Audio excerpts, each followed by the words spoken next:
Okay. All right. Let's see. So today we're gonna finish the second half of the previous lecture.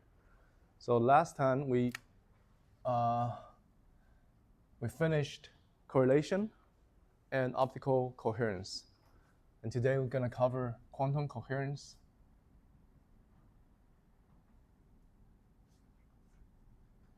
Okay. And let's see. Quantum coherence and HBT experiment. So also called intensity interferometer. Okay, great. So we're going to start with quantum coherence. Okay, I think many of you have heard about the word photon, right? But not necessarily know where it comes from, correct?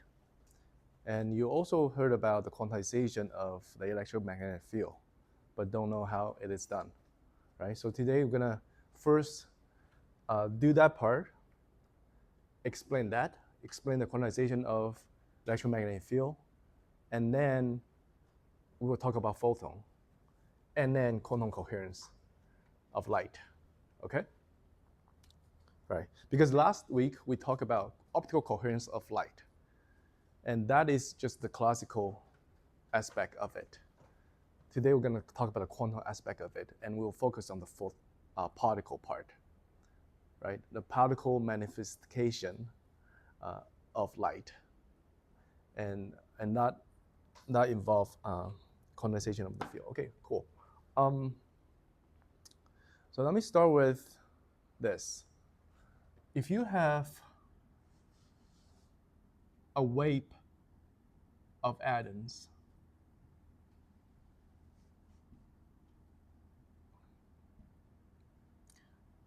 okay, so it's like a spring. It's like a mattress, okay. We all know how mattress work, right? A mattress is a bed with a lot of springs underneath, and the springs are, maybe some of them are connected, maybe not, but they all support the bed, and they all vibrate together. Okay, right. So I want you to think about atoms being connected by springs. Okay, and when one move, the other will move as well because they are all connected, right? All right. Where am I going with this? Well, if you're familiar with classical mechanics, you know that one harmonic oscillator, can only vibrate in a specific frequency, right? It's called the natural frequency. But if you have two coupled together, yeah, it is possible to vibrate with two different frequencies, okay? The higher frequency goes like this. It's called the breathing mode. And the lower frequency is called the center of mass mode. Goes like this, right? Okay. So why are there two frequencies? Hello? Is Mark coming? Yes. Okay, could you pull a chair on there?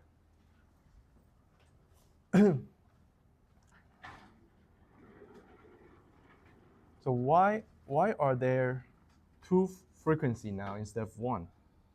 Because now there are 2 degrees of freedoms. Okay, we have previously one particle and it moved in one frequency. And now we have 2 degrees of freedom and move in 2 frequency. Okay, that's basically the governing principle underneath. Okay, so now if we have 3 particles, 3 oscillators, and they're shaken, how many frequency can they shake? Can they move? 3. Okay, 1, 2, 3. Of course, to know how they are allowed to move with different frequencies, you need to solve the mathematics and equations, the eigenvalue, the eigenvector, and all that. We're not gonna go into that, but I'm just gonna say that still the lowest frequency is the center of mass mole. Everybody goes in the same direction, okay? And I think, if I'm right, it's probably like this. So 2 go in the same direction, 2 here go in this direction, and this goes in this direction. That's the second frequency. And the third one will be like this 2 goes in the same direction, and this goes against it. Okay. All right. These are not important.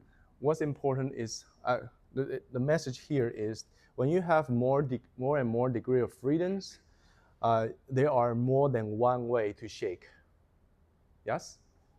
And the shaking, this called mode. These are called modes.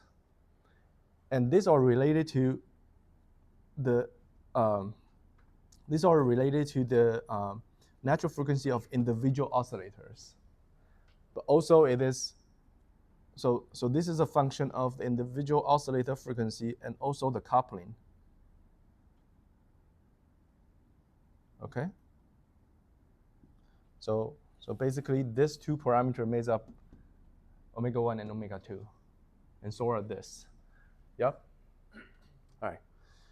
So what I'm trying to say is when you have many oscillators that are that forms an array or even a net, they move not individually but collectively. And when they move collectively, there are a specific frequency this collective motion can take. Yeah? Oh, okay. All right. So when we have 1, 2, 3, 4, 5, 6 particles, it's probably not hard to guess that there are gonna be 6 modes, and they can all move this and that. Oh, actually, no, there are 12 modes, because previously we talked about only the X degree of freedom, right? And now we have also the Y degree of freedom. Okay, so it's even more complicated. But the matter is, you have many oscillation frequency when you connect all the oscillators together. And those frequencies correspond to different way of shaking. Yes? Okay.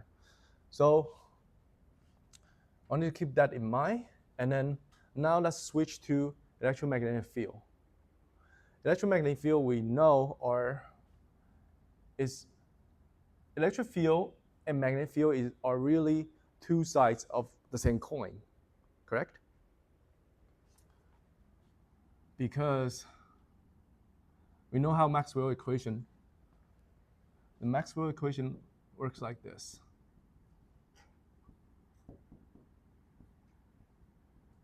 Yeah? Okay.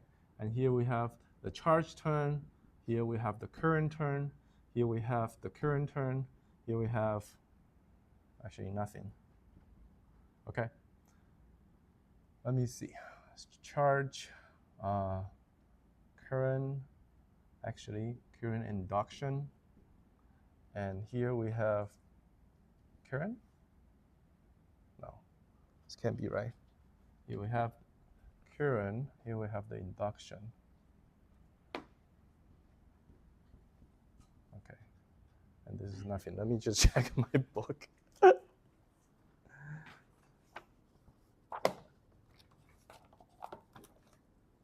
Oh, okay. Let missing one term.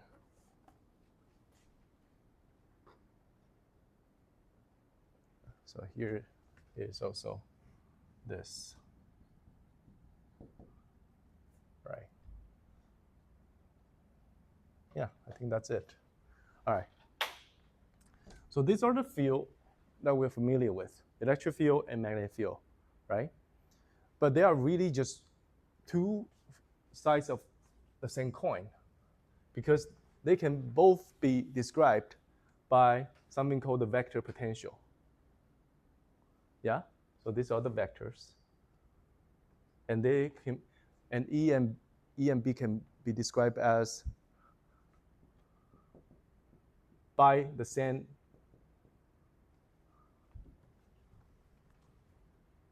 by one field. That's called the vector potential.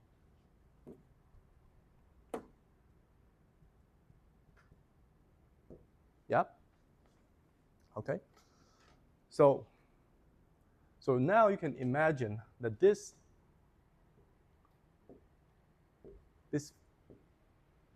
thing. So what is really the electromagnetic? So this is the electric.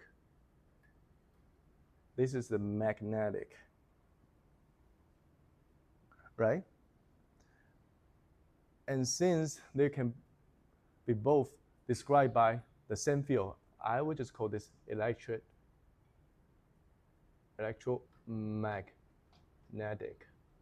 Okay?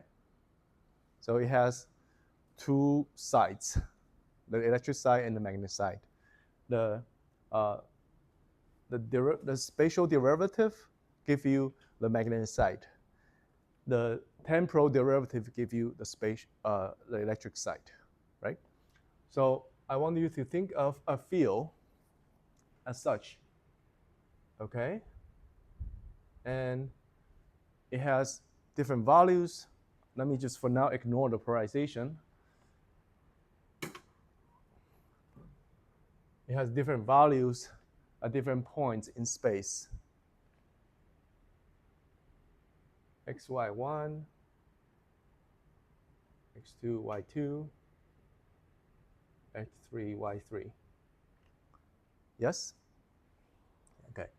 So this is the electromagnetic field, and it's like a fabric or your mattress. Okay? And the thing is, this thing, when it shake, it can shake. So if it does, then we will have to add t, because it's shaking as a function of time, right? Okay. So yeah, you can actually just think of this as a little vector on different points, and this vector, the magnitude of this vector will change with time. Okay, so you have like almost like this. Okay, and the size of the vector can change, so they are almost like the atoms here. Okay, and except here, as this shake, this just shrink or expand. Okay? All right. Now,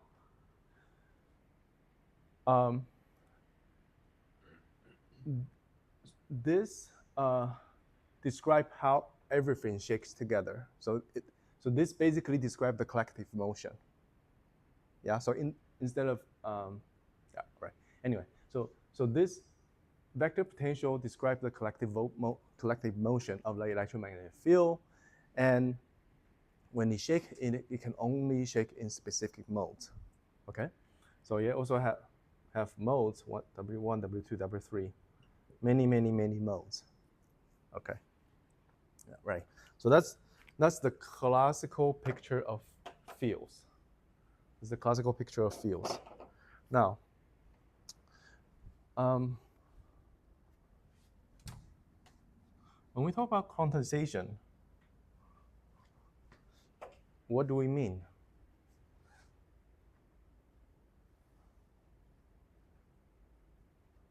It's actually a very good question to ask. That puzzles me for years. When we talk about quantization, what do we mean? What is being quantized, right? For an electrons in an atom, we know the orbit, the way it moves, are quantized, become discrete. It can only take discrete steps in terms of motions, right? The orbitals are they don't change from one to the other in a continuous way. They kind of just they have different shape for these different discrete quantum numbers, right? So in other words, the motion, the way particle move, the motion become quantized. It cannot move in whatever way it wants. It has to move in certain ways. Yeah?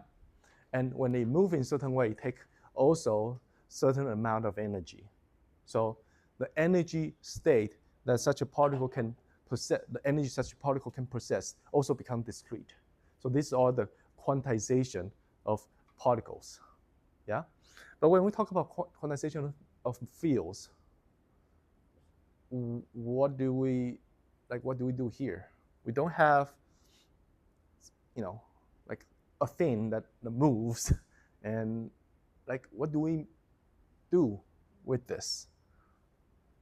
Field is like a fabric. This is very different from a particle, which has a definite position and momentum in time, right? So what do we do there? Okay, well, to be honest, at the beginning of the development of quantum mechanics or quantum electrodynamics, people don't know what's the proper way to do this. They imagine that everything is supposed to be quantized, but they are not sure, and they don't know how to do it in the proper way. Okay, so it's half guesswork and half rigorous mathematics. It's a mixture of both.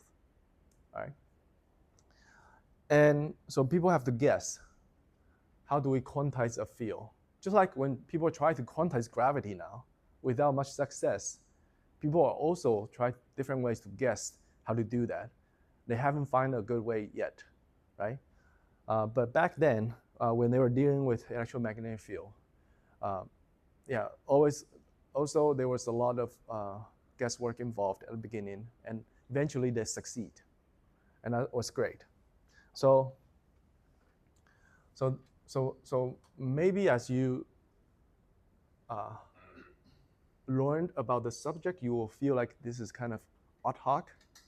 Ad hoc means like made up. There's really no logical reasons for us to do it this way or that way. It's almost like a made up story, okay? But and that's true because, like I said at the beginning, some guesswork was involved, okay? So now when we're teaching this subject, the best we can do is just try to see if we can draw resemblance between quantization of field and quantization of particle to make that transition easier for the students, okay? And that's what I'm gonna do. So for particles, we know that quantization, there are two things involved for particles. So there are two things involved. Quantization. One is you change all the dynamical variables into operators. Okay, that's one. Dynamical variables to change to operators. Okay, if they change to operators, right? They have to operate on something. Yes. What's that? Well, they have to operate on wave functions. So the second change is we we don't describe particle as an object with definite position and momentum at a certain time. We describe it as a wave. And that wave is called the probability wave. It characterized the chance of finding this particle in this or that state. And state could be here a momentum state or position state or any state that you like. So it describes the opportunity, the possibility, probability of finding particle in certain states. Yeah. So we have to change.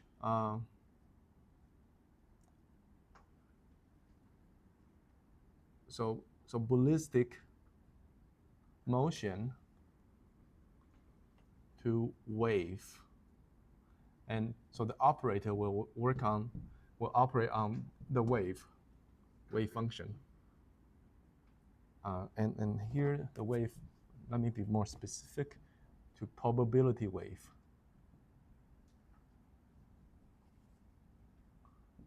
And the operator will operate on the wave function. Or the probability amplitude. Probability amplitude. Yeah? Right.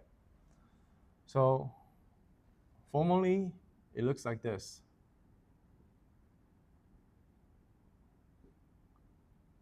Yeah? And this looks like probability wave.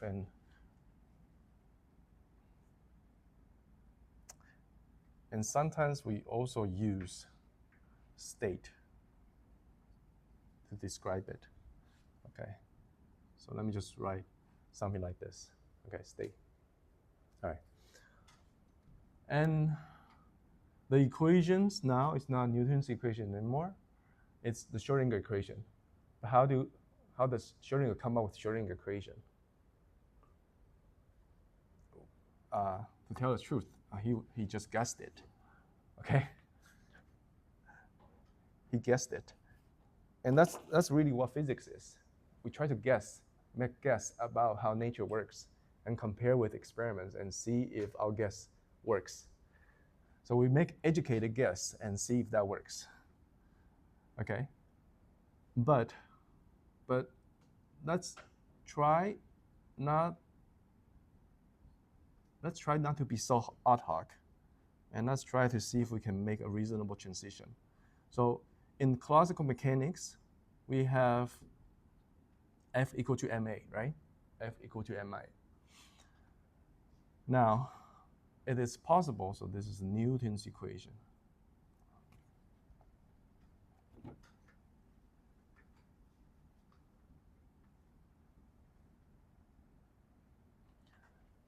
Now, in order to make a transition to Schrödinger's equation, we have to cast it into another formalism called Hamilton formalism. Okay, Hamilton formalism. And that involves a quantity like this. It's basically energy. So energy, kinetic energy,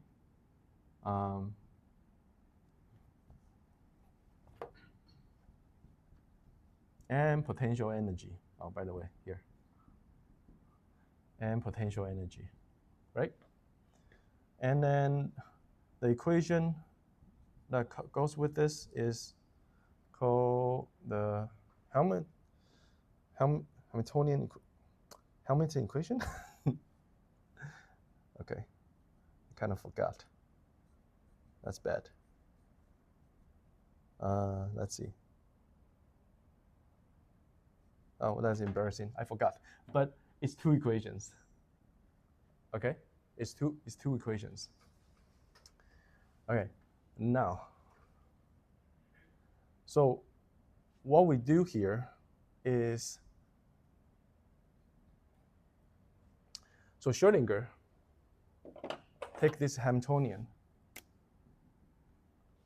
okay, and forget about this for now. All right, Schrödinger didn't use this equation. Schrödinger just take this Hamiltonian,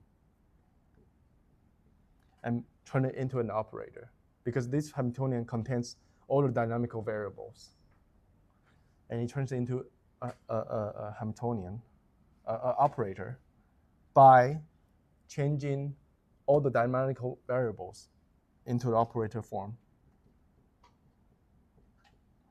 Okay, and then he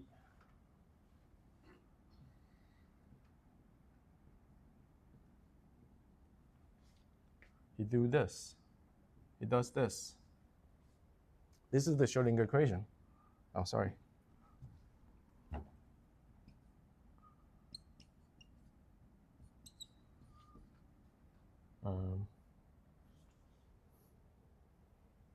Is it this?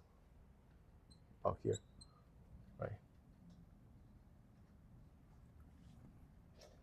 So this is the equation he has guessed. Yeah? And to everybody's surprise, it works. It works. Okay. So I'm just saying that to transition from classical mechanics to quantum mechanics, you have to go to the Hamiltonian and then change every dynamical variable into an operator. And then you have the equation from Schrodinger. Okay? Schrodinger.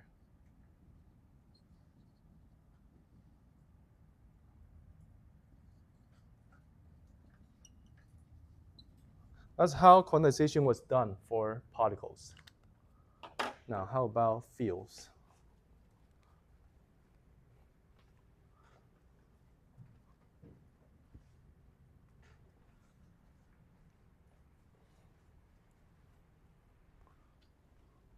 So naturally, since this approach is pretty successful for particles, naturally people will want to try to start with Hamiltonian too, right? Okay. So they will start with Hamiltonian, but what's the Hamiltonian for? What's the Hamiltonian for electromagnetic field?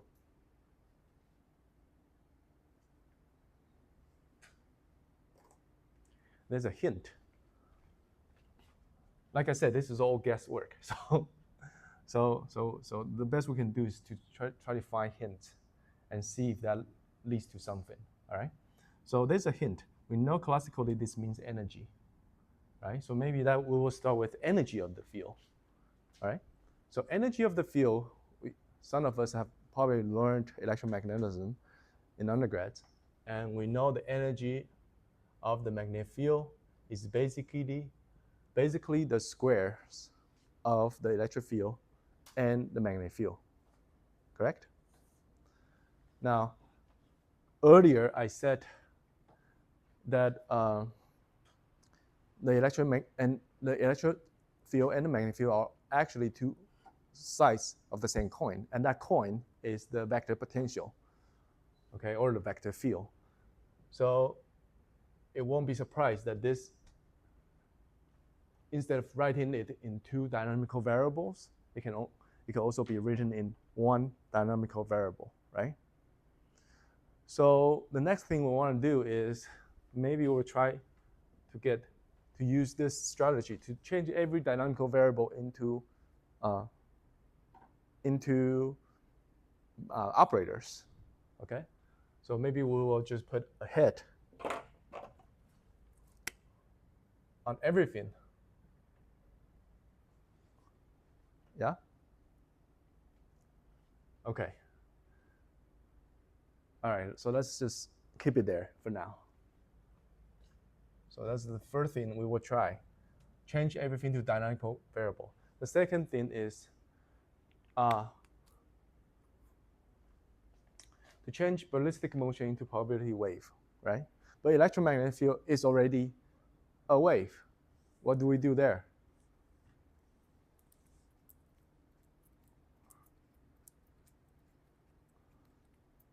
it's unclear. But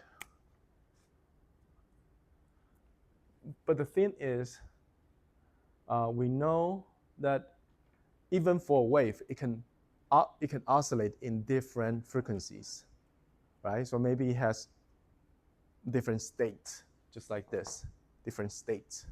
Okay, so maybe we will try states. Okay, so instead of changing into wave, we'll just use states to describe the field. Use some kind of state. We don't know what yet. Yes, we use some kind of state, some kind of state. Okay. Now, okay, what do we want to do next? All right.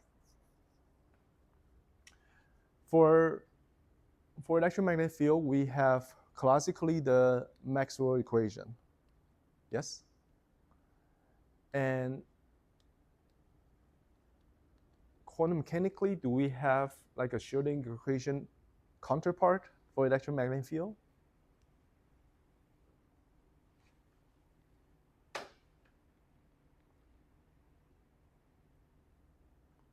Not really.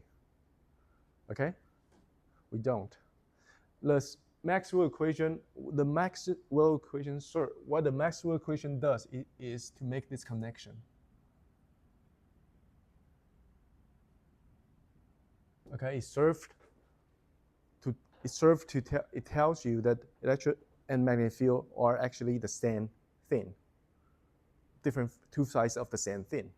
That's what Maxwell's equation does for us. All right, so it does. So this is like as far as it can go. In order to find how our state evolved, so far we don't have an idea because we don't have like a Schrodinger equation, Schrodinger equivalent for electromagnetic field. Okay. All right. So what do we do? Well, some people noticed that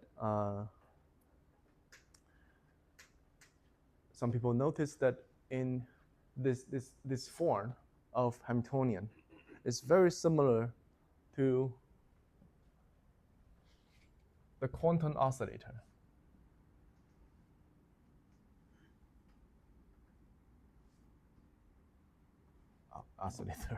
Oscillation. A quantum particle oscillator.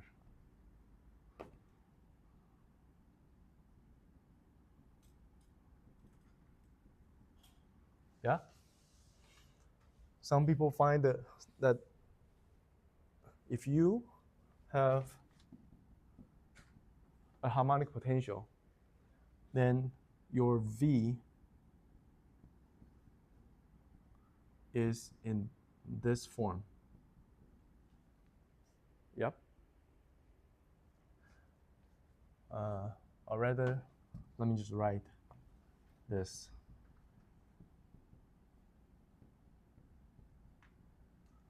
Okay. Let me do better. Let me do this. Okay.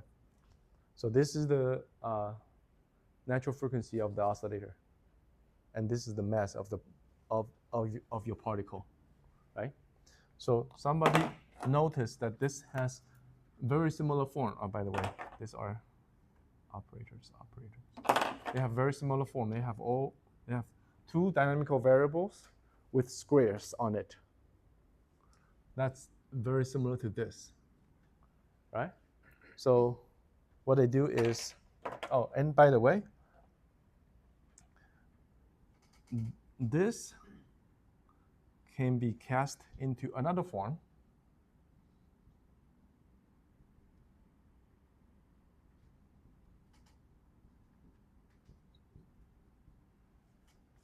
Yeah, by defining this as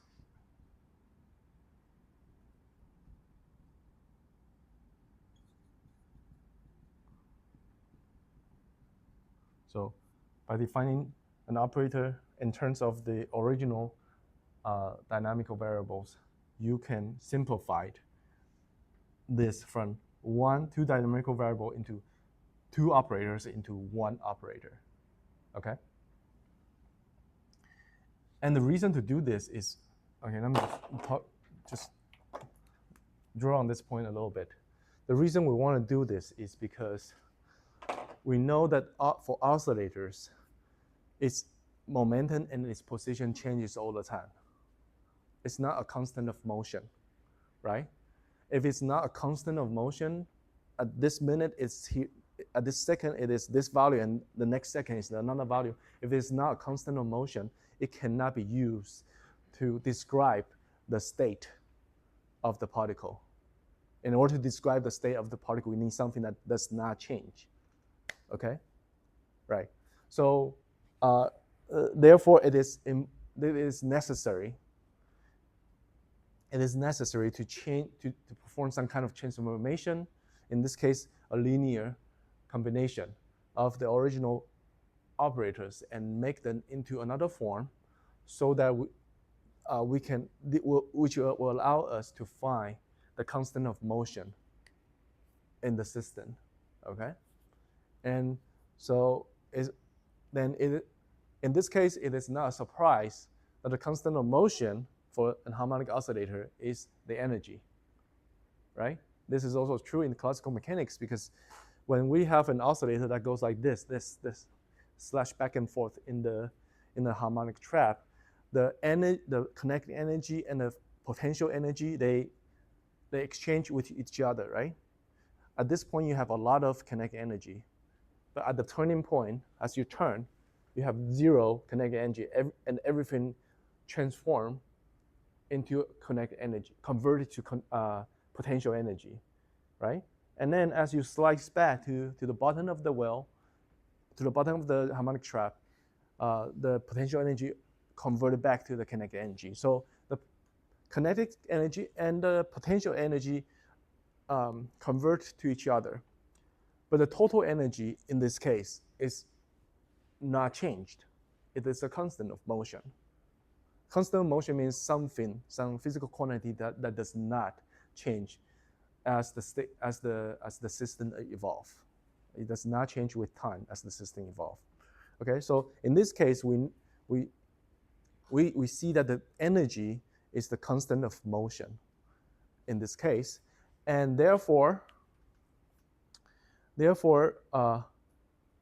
we found that energy is a good state to be used to describe a quantum harmonic oscillator. Okay, so we have energy state 1, energy state 2, energy state 3, right? So in order to find that state, okay, we need to convert this operator into we need to find an eigenvalue of this operator, and then we have to perform this. So this is basically an energy operator, okay? And this will help us find the energy state. All right, but so that's the story for quantum particle oscillator. Let me come back to the field. Some people notice that this form resembles the form of quantized electromagnetic field energy resembles that of a quantum particle oscillator. And also this, right? These two variables become one, and this resembles this. Even the letters are the same. Yeah, A and A. All right. So this is plus and minus. This is raising and lowering operator, but dimensional wise, it is almost like this, right? So that's very similar. Okay. So people suggest that why don't we start here? Why don't we start from here? Let's see if we can treat electromagnetic field as a quantum oscillator. And what does that mean? We don't know yet, but we'll try. Okay. So what people do is they what do? they basically just take the math from a quantum particle oscillator and apply everything there. Yeah? Okay. So in this case, we want to find a state. So the story becomes the same. We want to find a state of the electromagnetic field that has the constant of motion, that has energy as the constant of motion.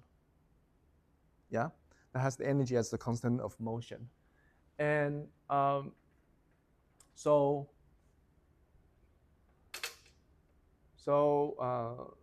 let's see. Yeah. So wow. So so basically, they just said that we will have this vector potential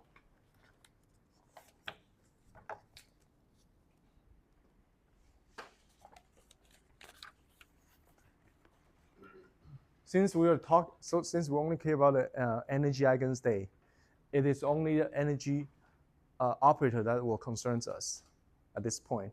Okay, so and in this case, it's the vector potential operator that will concern us, and we will for now ignore E and B because E and B, of course, they are the physical quantity that we can measure, right? But the underlying guiding principle is the vector potential, as Maxwell told us. Okay, so we will focus on this one. So what people did is they change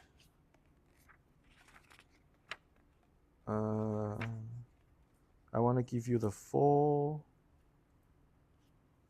yeah, I think it's here. Yeah.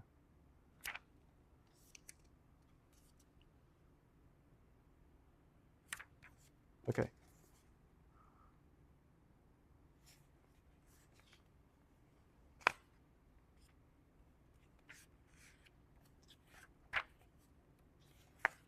Give me a second.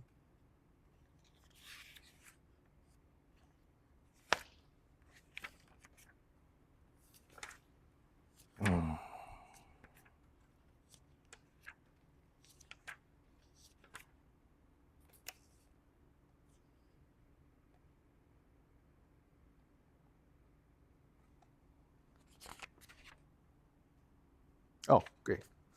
I found it.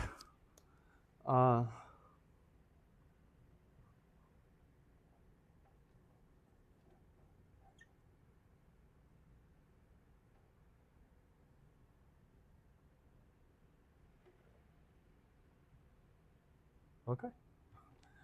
So they basically just convert the vector potential into an energy operator. Okay, with some dimension, with some 4 vectors. Okay. And if you do that, then you will have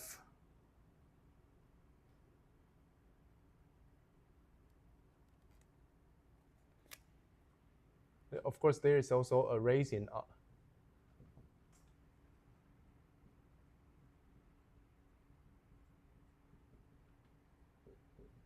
Yeah, there's also a raising operator. Okay, and if you do that, then your Hamiltonian become this.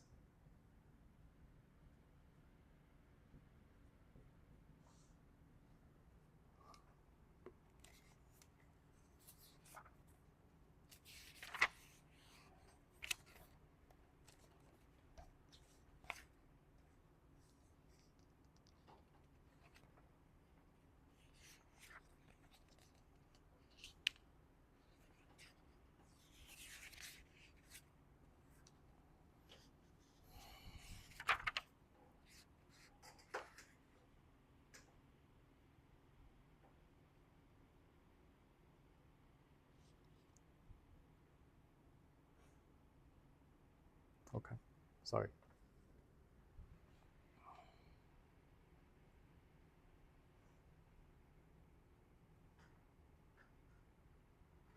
Oh, I see. Okay, they first do that, but they did not go directly to the Hamiltonian yet. Instead they try to define something that looks like this, X and P. And here, in this case, we'll just call it Q and P.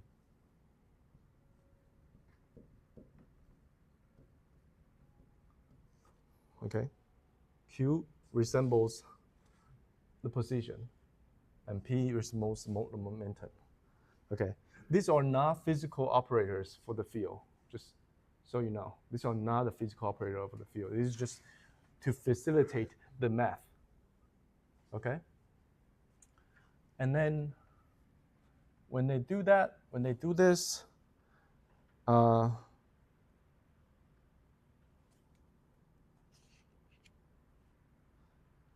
they found that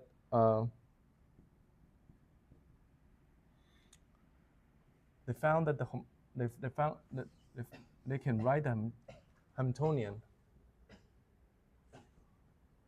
They can write a Hamiltonian in terms of Q squared. I am at this point. For the sake of simplicity, I have neglect the coefficients. I just want you to focus on the relationship between these dynamical variables. Okay, so they found that the Hamiltonian can be written as this. Okay, and so they start with this, and then they, again, like what we do here, they found that this will turn into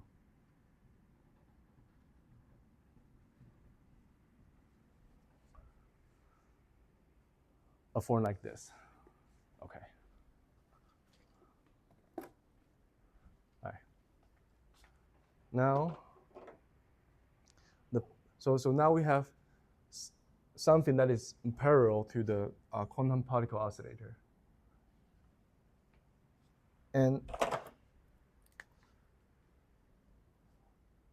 But we don't have a Schrödinger equation, right?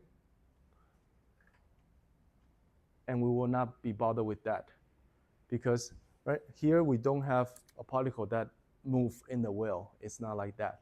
But we will nevertheless adopt the energy eigenstate of a harmonic oscillator as a picture. Okay?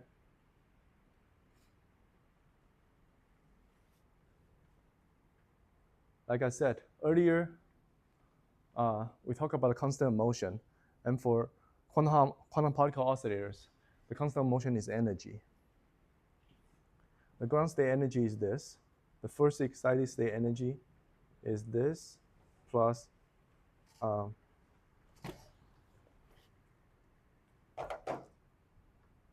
h bar omega. No. Okay. And when you go up more,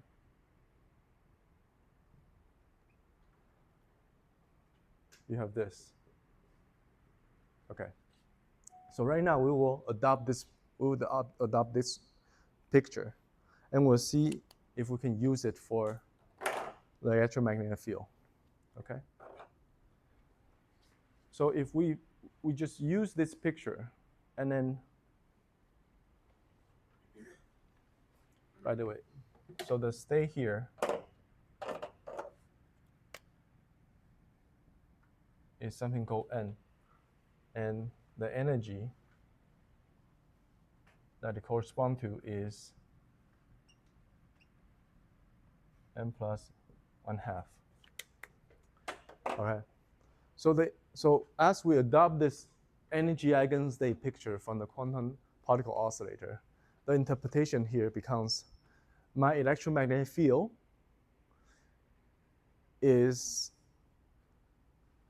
can oscillate. Okay?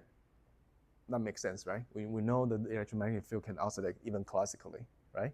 So it says so what the story now reads: the electromagnetic field can oscillate in a certain energy state,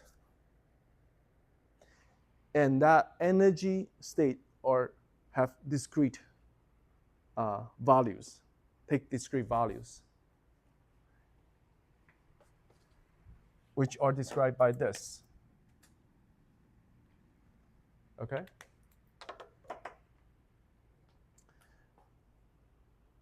So the energy in this field oscillation take discrete values. At the lowest value, 0, does it oscillate? Yes, it still oscillate. And the next value is n equal to 1, right? So you oscillate with this much energy. And the next value is 2, and it will oscillate with that much energy, right? Now, we interpret this as whenever my field oscillate harder, right? Because when I have a higher energy, I oscillate harder. You can think of this as the amplitude of electric field and magnetic field being larger. So when my energy is higher, I oscillate harder, right? And that oscillation, that amplitude increasement can only take discrete values, okay, in terms of energy. And they describe this as the excitation of my, so that if you see the electromagnetic field as an oscillator, and these are the energy states that this oscillator can take, then the excitation of the electromagnetic field is given a physical picture as photons being added to the field. Each step, so instead of focusing on this, the state itself, here for the electromagnetic field, we focus on this. When the field is excited, one step, there's a photon generated in the field. A photon is being generated in the field. Okay, some energy have to dump into the field to generate a photon, so that the field can, so that the field as a whole can oscillate in a certain, with a certain magnitude. And if you have more photons if you excite more photons, okay, if you add more photon into the field, the field can oscillate harder and harder. Yes? Okay. So that's what photon means. That means photon means basically one fundamental excitation of the collective motion of the field. Wait, can you say it again? Okay. Yeah, let me just write it down.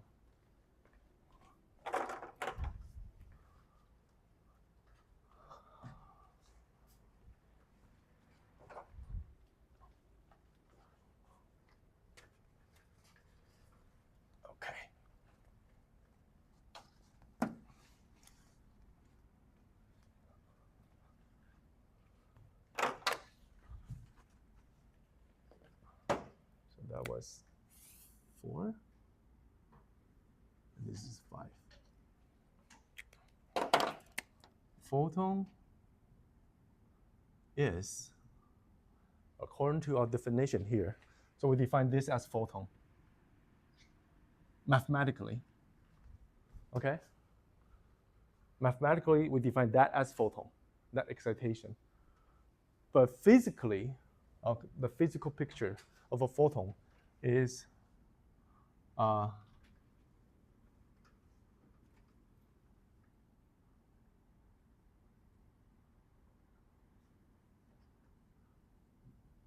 excitation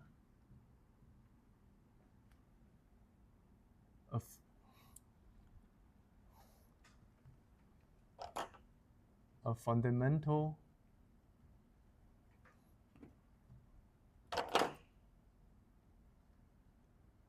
mental unit of excitation for the collective motion of the electromagnetic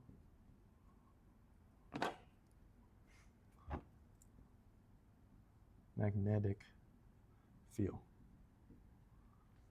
Okay? That's one photon. So in other words, photon is amplitude of the magnitude of the of how field can shake. Okay?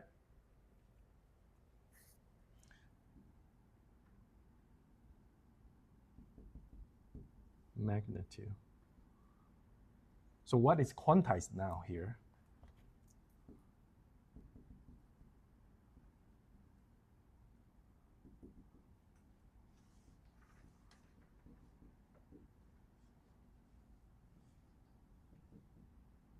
What is quantized now here is the magnitude, or quantized. Okay, let me just write it like this. The field oscillation magnitude is now quantized. It cannot oscillate at a continuous value. In the classical picture, you have the E field, you have a B field, right?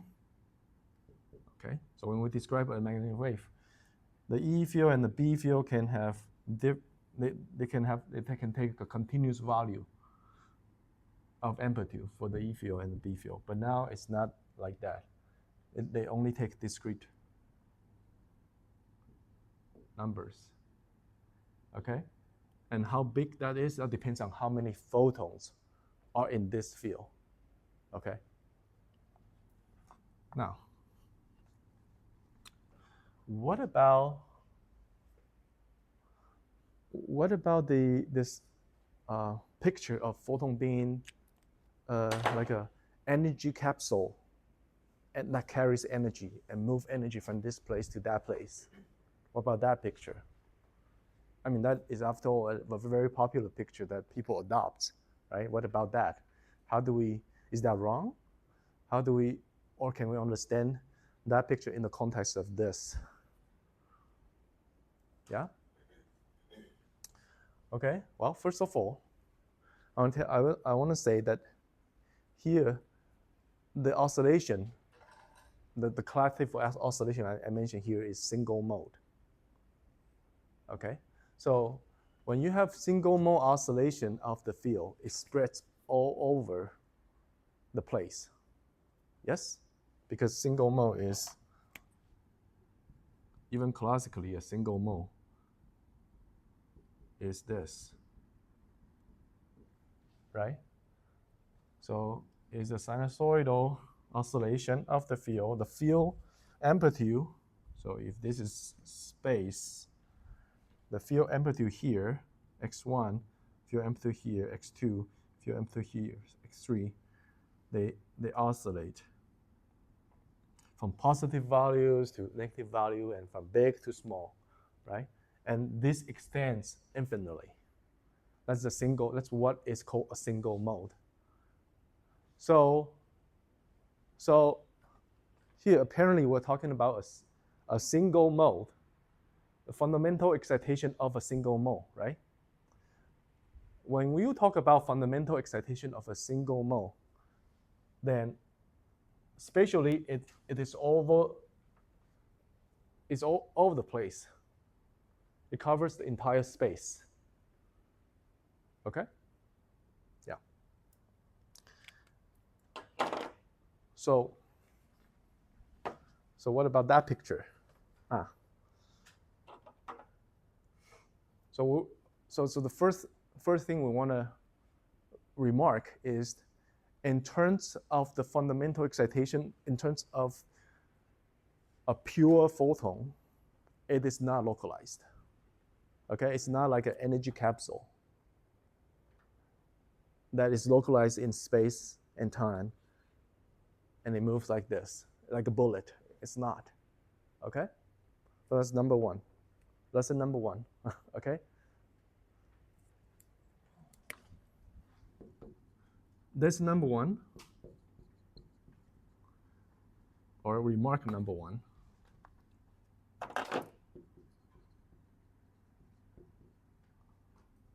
Single mole. Important. Single mole. Photon is not localized. Okay. Okay.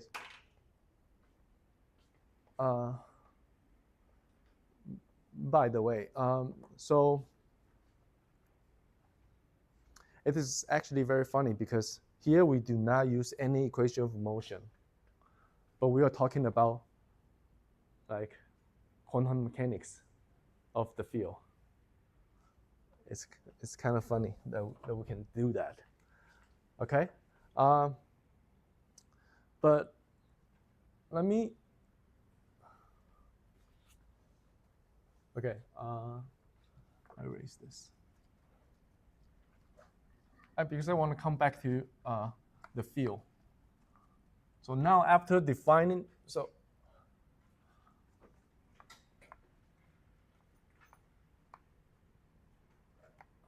I want to keep this.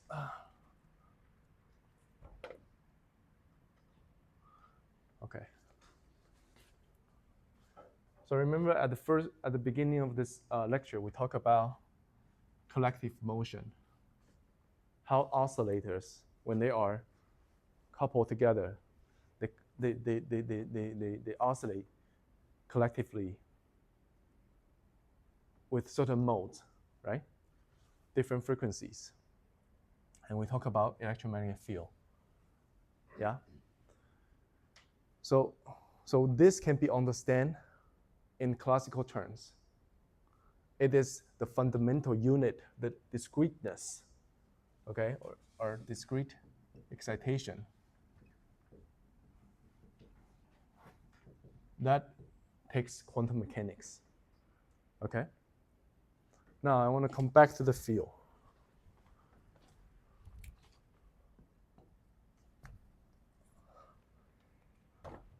Okay, now if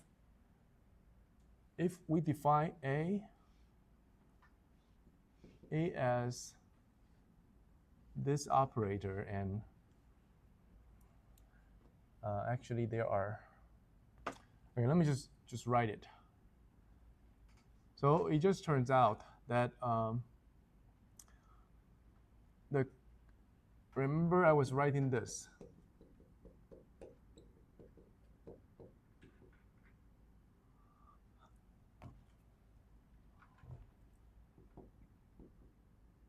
Okay, right? So I write this as the field operator. Field operator, they are the field variable. And earlier I write something like this. Yes? All right, I want to just say that what I write here is a little different from this. This is the complex representation of the field here. So in order to give you the real number operator, I will have to do the conjugate.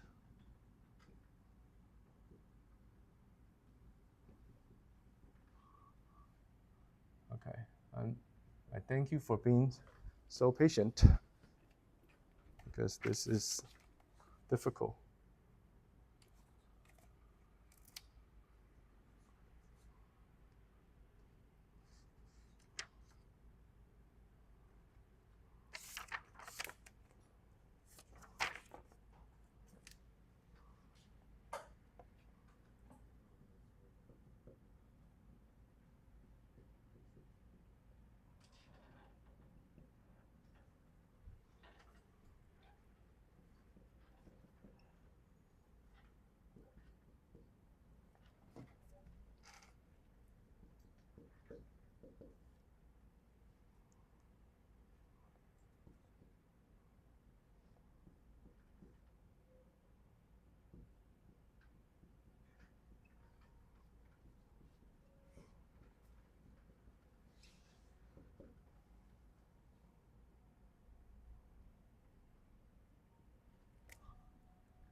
Okay.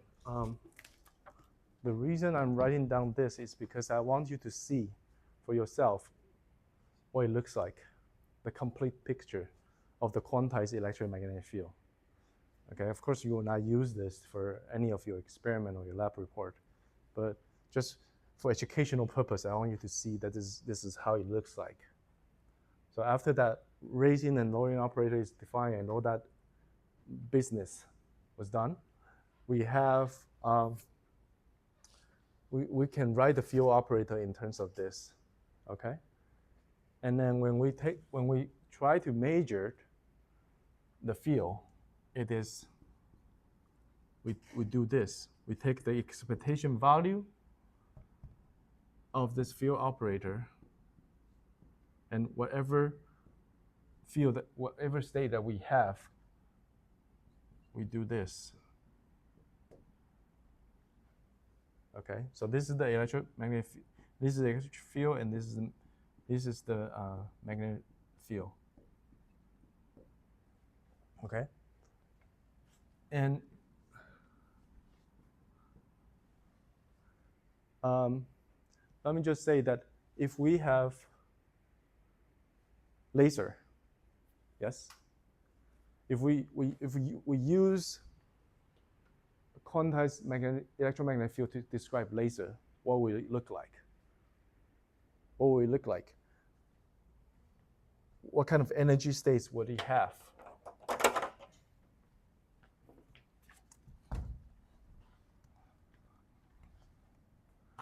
So if I write this as energy states, right? That's this. Okay? And this is the population or probability of finding the field in this certain state.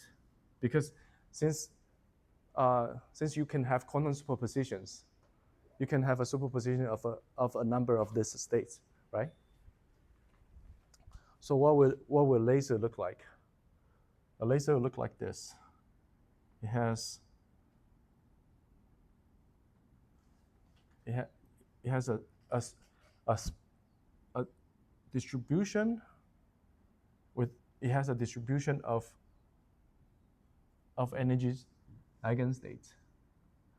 So this is called a one photon state. So if this is 1 and this is 2. Okay, so what does this mean? Is 7 and 8. This means my electromagnetic field is now excited into a superposition of states. Okay, this is a 2 photon state, this is a 4 photon state, and this is a 7 photon state. What this means is, what 7 photon state means, at this excitation, at this single excitation, if I can have a way to put my field from the ground state to the 7, one step to this, if this is like n equal to 7, to the 7 photon state, that means I create at one instance 7 photons in one shot. Not like this, but I create in one shot 7 photons. Yeah? So this will be like I create 2 photons in one shot. Simultaneously. Okay. So this means the 2 photons are created at one time. 5 photons are created one time. For laser field, so this is laser. For laser field, you have a distribution of these possibilities. All these possibilities exist simultaneously. A 7 photon created one time, 2 photon created at one time, or 1 photon created at one time. Okay. So that's what a laser is. So it's a we call this state alpha. Yes. So is this the Poisson distribution? Yes, this is the Poisson. Like, it's not the same probability The Poisson distribution has its parameter, okay? Mainly the width and the center. And let's see. I would assume, for example, that if you have a stronger laser, maybe Yeah. there is a possibility to get like maybe 10 photons or Yes. something, and for a weak laser, maybe there is no possibility. Right. Is that correct? That's correct. That's the correct statement. So let me see if I can find the Poisson distribution for you.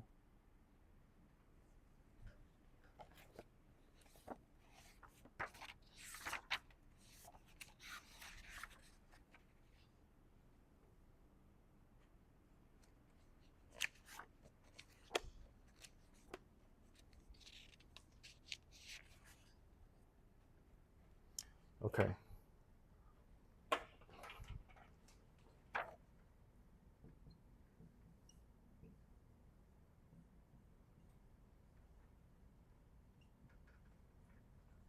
Okay. So this is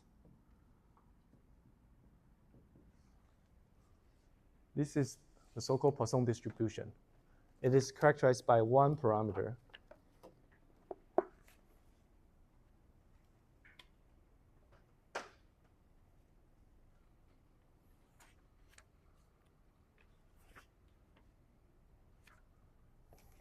It is characterized by one parameter, and this parameter determine the center of the distribution and also the width of the distribution. Okay. Okay. Okay. The reason I want to say this is so a single photon. Again, a single photon excitation is one frequency, and is a continuous wave, right? A laser also have a sinusoidal, by the way. So if we try to calculate the electric field of the laser using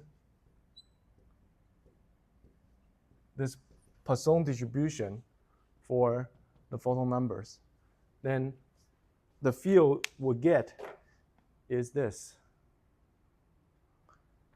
Okay, very similar to what we will expect in classical electromagnetism, but now there's something more.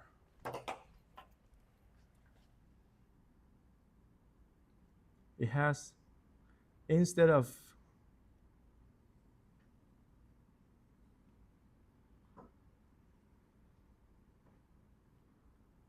a defined value of E, it has now a width. Okay, so this is E, and this is delta E. This term does not exist for classical electromagnetic wave, right? This term does not exist for classical electromagnetic wave. You have a definite value of amplitude for each position and time, but right now you have a spread, and that spread is a quantum feature. Okay, and that spread is a quantum feature. So when you have a stronger laser, you will expect a larger amplitude, right? A larger amplitude, and that amplitude will correspond to a larger. So this amplitude here is associated with alpha, the value of alpha, and as this is associated with the value of alpha, so that connection is correct. Okay, but the mathematics is a little tedious, but qualitatively, yes, they are corresponded. They're connected. Okay. All right. I think it was not exactly true that we didn't use earlier when we talk about the quantization of the field. I said we didn't use any equation, right? It was not exactly true. We did use an equation. We used this, but and yeah, and you can say this is a Schrodinger equation too. So maybe we did use Schrodinger equation. We use this, right? We have to use this to find this energy eigenstate, right? And the temporal evolution of this is found is actually found through this.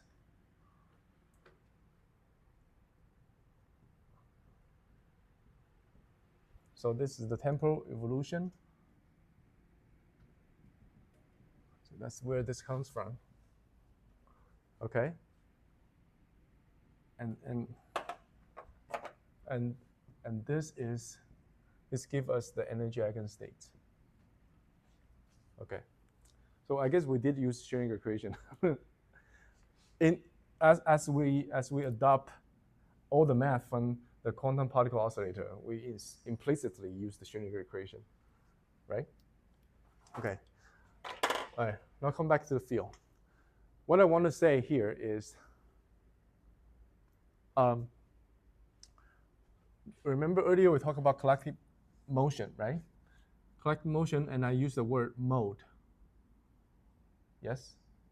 And in previous context, mode means a specific mode is defined by a specific oscillation frequency. Yeah, correct? But mode could, in the context of electromagnetic field, mode could be even more general. Mode could be characterized by polarization. Mode could be characterized by frequency. Mode could be characterized by the space distribution. So here, spatial distribution.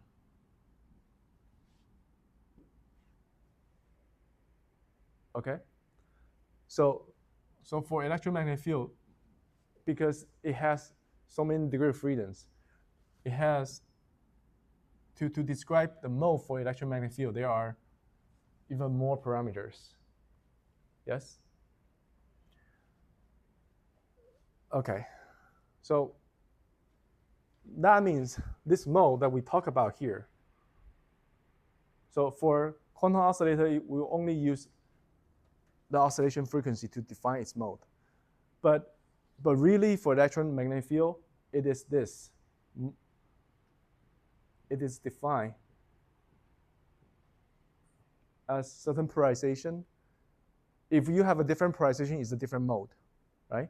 Certain polarization, certain oscillation frequency, and certain spatial distribution of the field. And that can be seen. Earlier, I did not write. So here are vectors. That can be seen here. So that means rephrase again what a photon is in a more specific way. So earlier I said collective motion, right? Right now I'm gonna use a more specific language. I'm gonna use mode, okay? A photon is a fundamental excitation, fundamental unit of excitation to populate excitation to put energy in a specific mode. And in this case, the mode is this frequency, this mode function. This is called mode function. for lack of better word. So spatial distribution, okay? Mode function. So this is basically a spherical wave, right?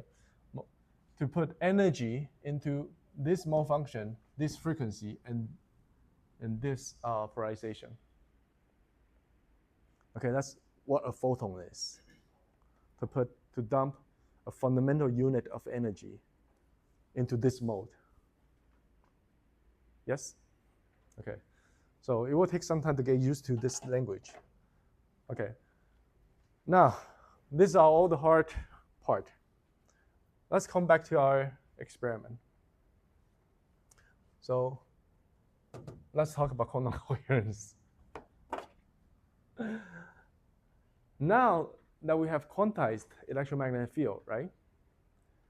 You know that it has a particle aspect or a particle manifest particle. Like I said earlier, for pure energy, quantum means is particle aspect or is particle manifestation.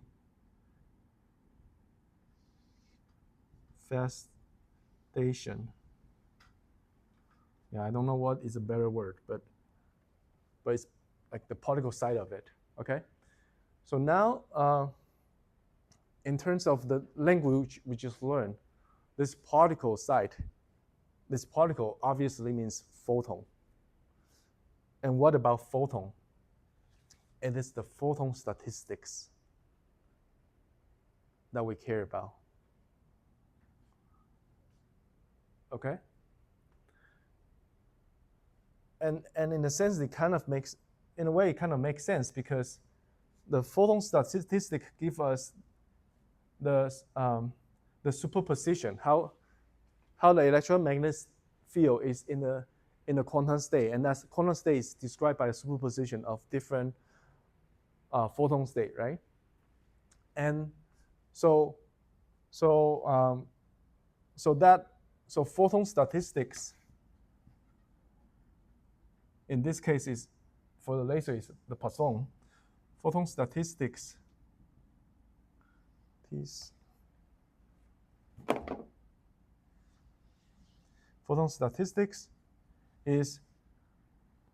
basically characterized by quantum superposition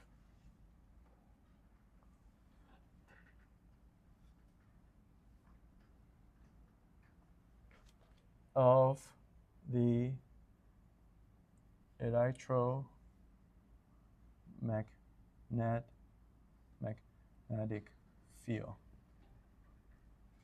Okay? Photon statistics characterize the superposition of the quantum superposition of the electromagnetic field. And this feature, this feature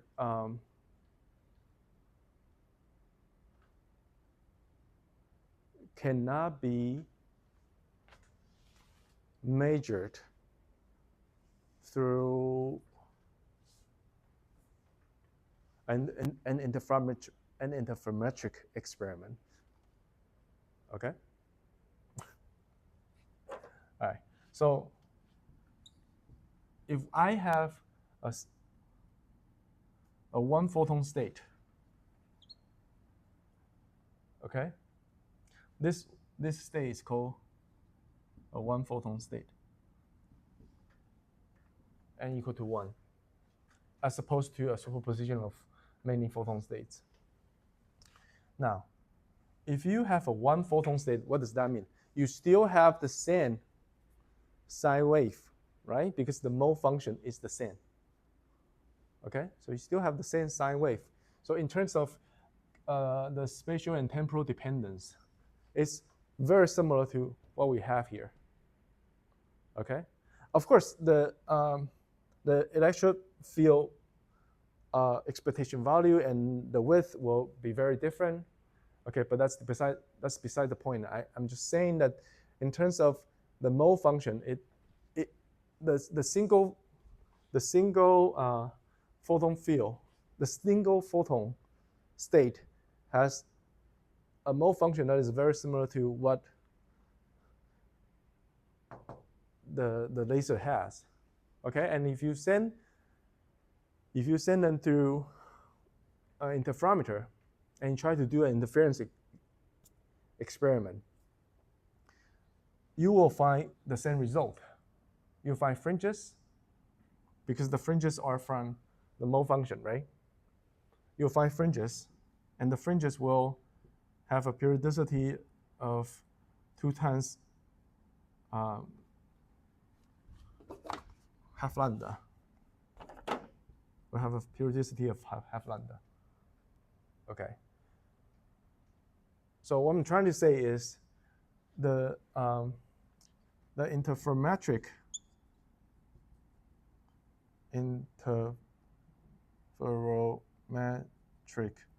measurement that we did for optical coherence, to measure optical coherence, the spatial and temporal coherence, right? Remember last time we talked about this?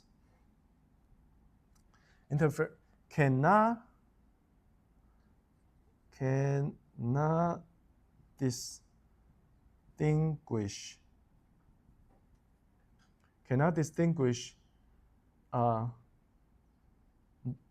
between different photon distribution.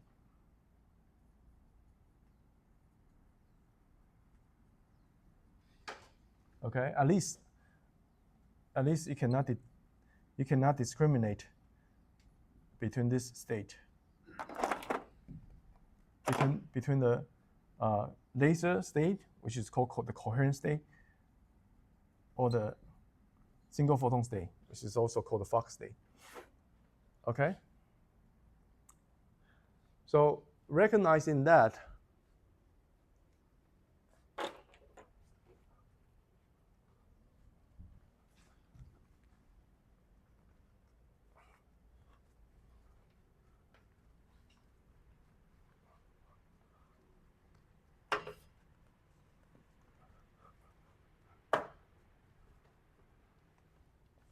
let me be more specific.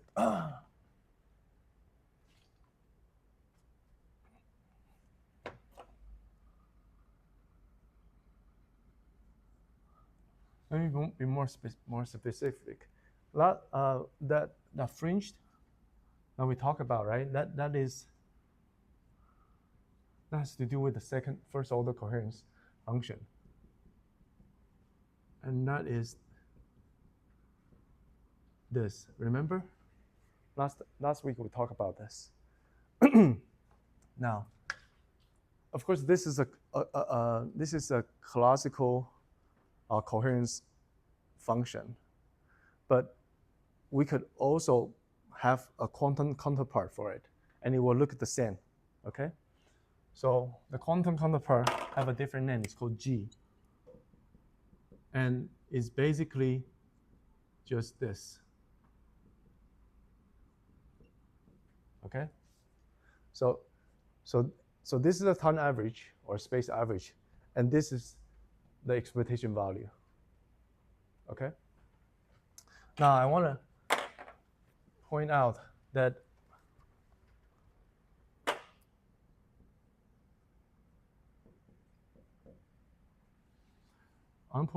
this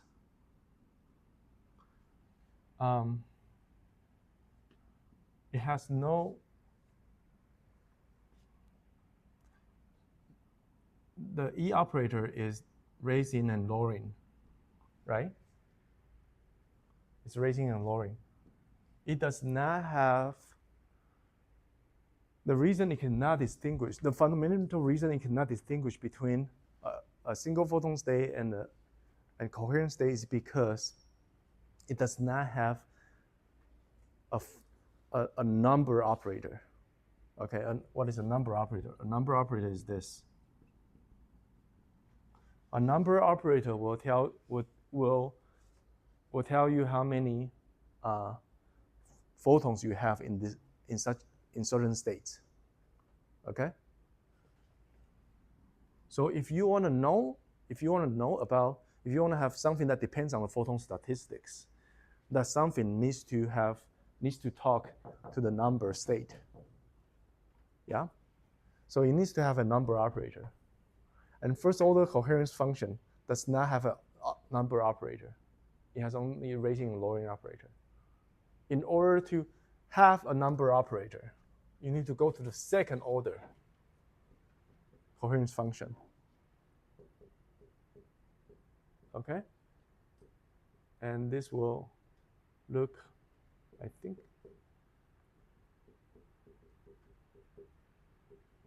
it will look like this. And then the cross terms between, so each one of them will have a plus and minus, raising and lowering operator. And the combination, the cross terms, will give you this. And this is the number operator. Okay? And the number operator will be able to tell, will be able to distinguish, to talk to give you the photon statistic information. Okay?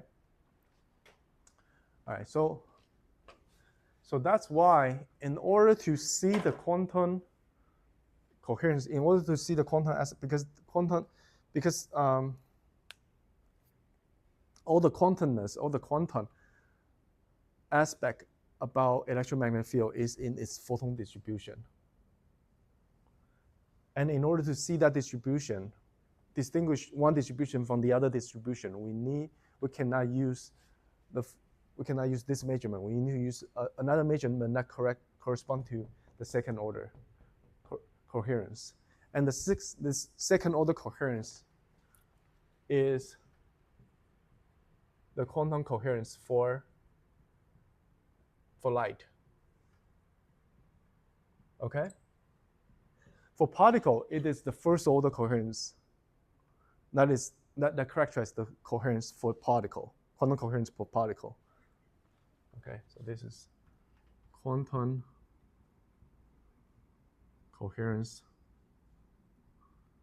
for particle. Okay, just know that this is the quantum coherence. So this is not like useless. For particle, it is the primary measure for quantum coherence. But for light, it is the second order coherence function. Okay, it is just this different. It is not a hierarchy. Okay, so that does this part. Okay, let's take a 5-minute break and get some water, and we'll finish Humphrey-Brown twist experiment next.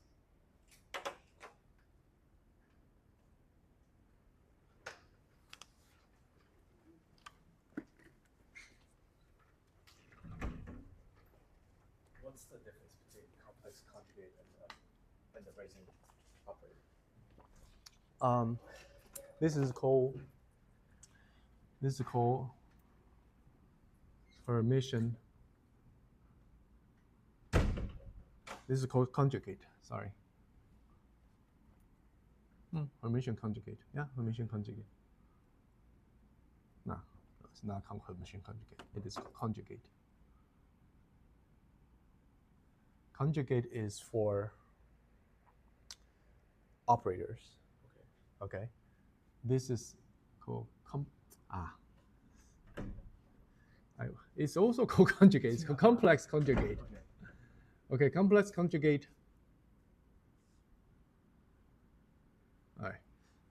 All right. So here you put every I. You turn every. So when you have this, you turn every I into minus I. Yes. Right. That's all.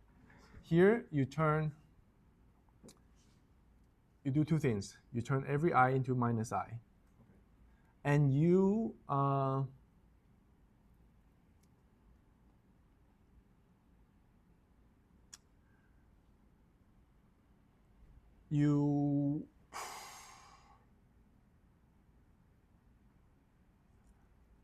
So if you define, so if you have a state and you define it as a column, right? Then its operator look like this, or look like this, Yes. a matrix. Okay. Simply because HM n and this is Hn. Sorry, this is phi n. So when you operate on this, you have H, right? Yes. So this means you transpose. Okay. Transpose, that's the word. So you transpose, but this only makes sense in the context of a matrix. Okay. Okay, you transpose. And what this really means is that it's it means that this is only suitable to act on. If you want to use this to act on this state, you cannot. Okay, when you transpose, of course, when you do the complex conjugate, you can still do the operation. That's no problem. But if you do the transpose, then you change the size of your matrix, yes. Right? And then so you cannot match with the phi n. So that means this can only act on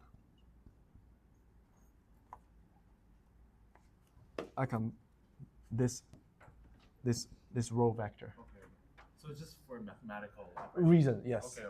Yes. Okay. But so this is for mathematical operation. Yes.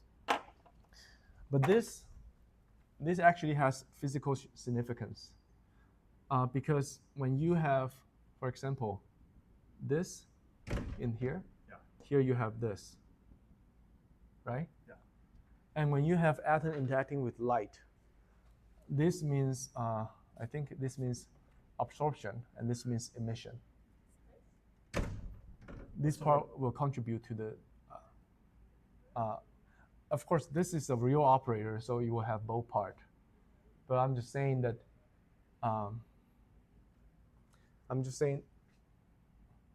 So in general, if because this is such a complex thing, so it's really difficult for me to just isolate on a single point and then tell you what it is, because everything is connected to other things. But say if you have an operator that looks like this, okay, that has this time dependence, then it's this conjugate. I don't know what to call it.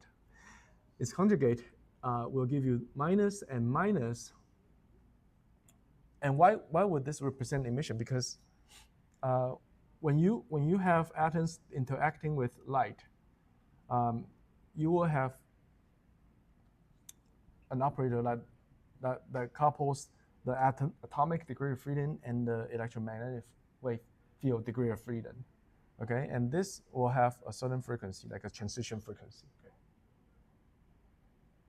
Right? And this will also have a frequency like this. Yeah. So when this matches with this is minus, this is plus, they cancel. That means a resonance, and then you will have an excitation. Okay, so that's absorption of photon. And another term that looks like this will have no effect with this. So if you're in the ground state and you try to go to the excited state, it won't work.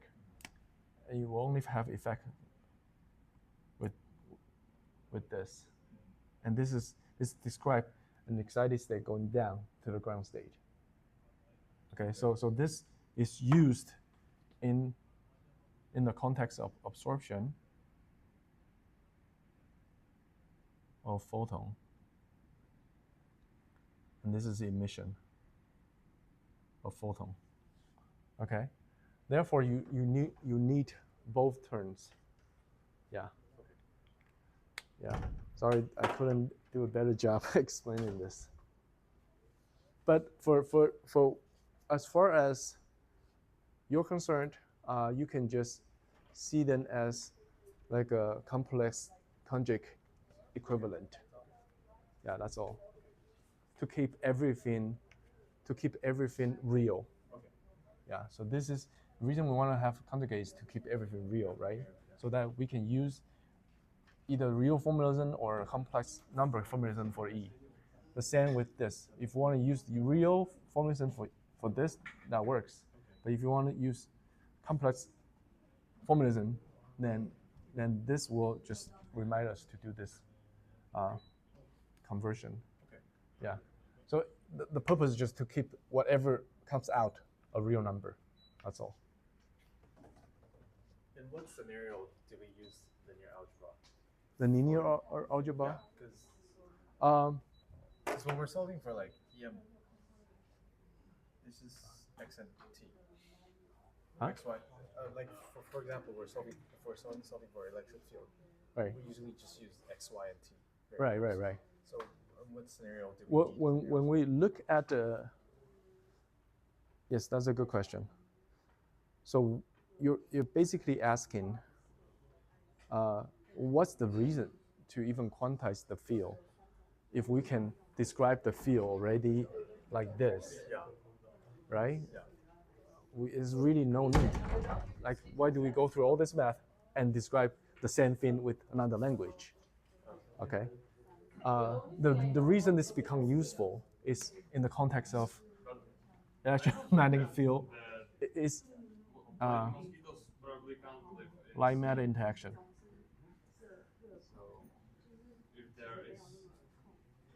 Okay.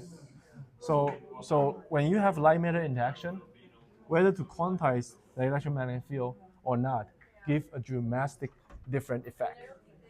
Okay. So this all this math is really just to do this. The purpose is not to calculate the field. The purpose is to calculate the interaction. Light and matter. Right. Okay. And this is also when we use this formalism because the atom has excited state, right? Has for the most part we have the ground state and the excited state, right? And then when we couple to the when we have excited state of the atom and the photonic state, this becomes a longer.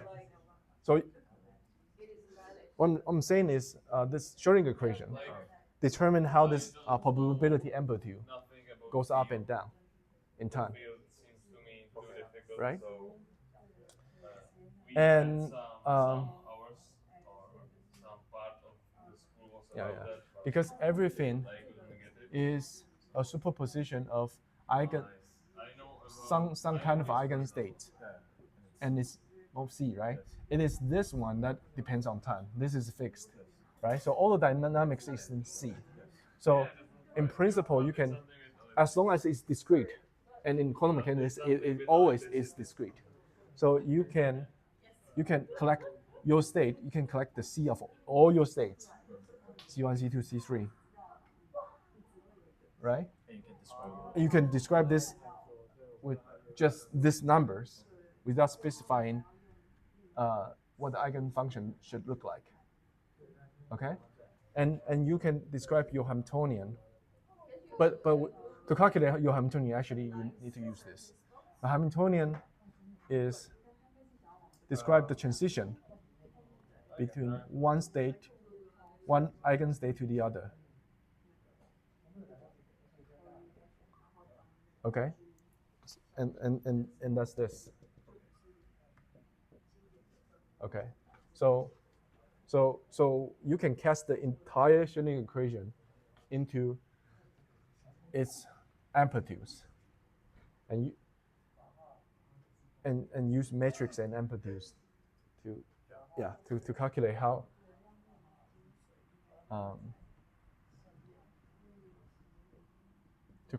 this amplitude change with time. Yeah. And that's how numerically people calculate Schrodinger equation. Okay. yeah, to use this matrix form. Yeah, but don't confuse this with Heisenberg's matrix formalism. That's Okay. another thing. I'm not there yet. I don't even know that. Okay.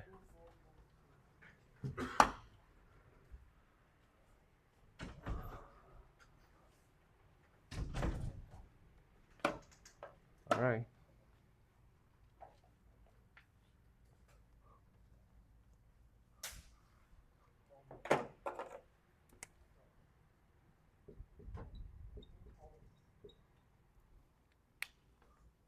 All right.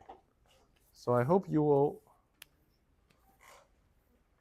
find, I understand this is all very difficult. This is very high level quantum mechanics / quantum optics. We're not talking about quantum information yet. Wait until we talk about quantum information. So anyway, this course has a very large span of materials. It covers a lot of materials: quantum mechanics, quantum optics, quantum information. And for people who without any background in any of this, it is difficult to comprehend all these materials at your first contact.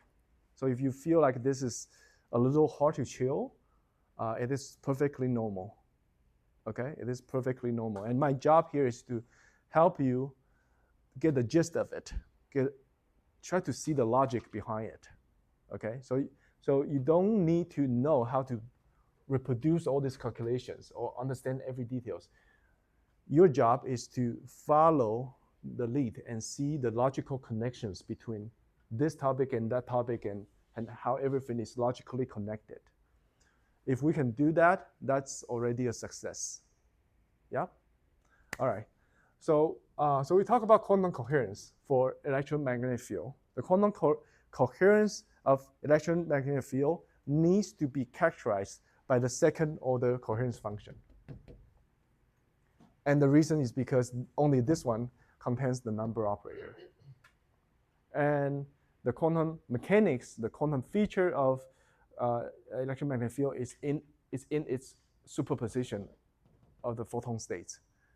In other words, it's in its photon statistics. So you need a number operator to talk to the photon states to distinguish one photon distribution from the other photon distribution.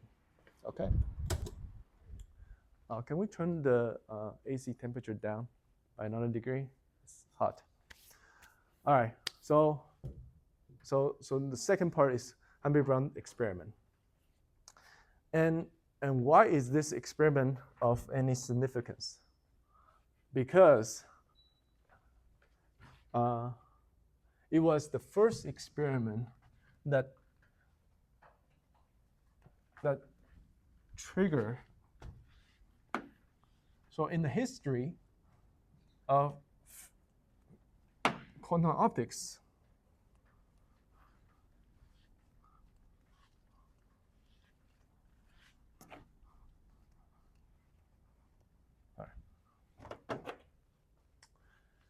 in the history of quantum optics, Hamby-Brown twist experiment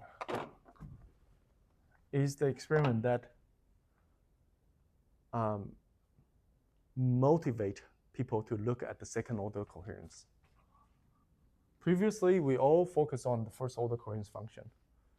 And as a matter of fact, people don't even use this language, all right? Because there's not a series of coherence functions. It was not known to people. The second order coherence was not unknown to people. We don't even know it exists, okay? So without the second, why do we even talk about the first order, right? There needs to be a reason for higher order coherence to exist for us to call this the first order, right? So I'm just saying that previously people just called this coherence function, okay, coherence function. They don't even put a 1 here. They just call it coherence function. And they used this to describe, they use this or this to describe the optical coherence.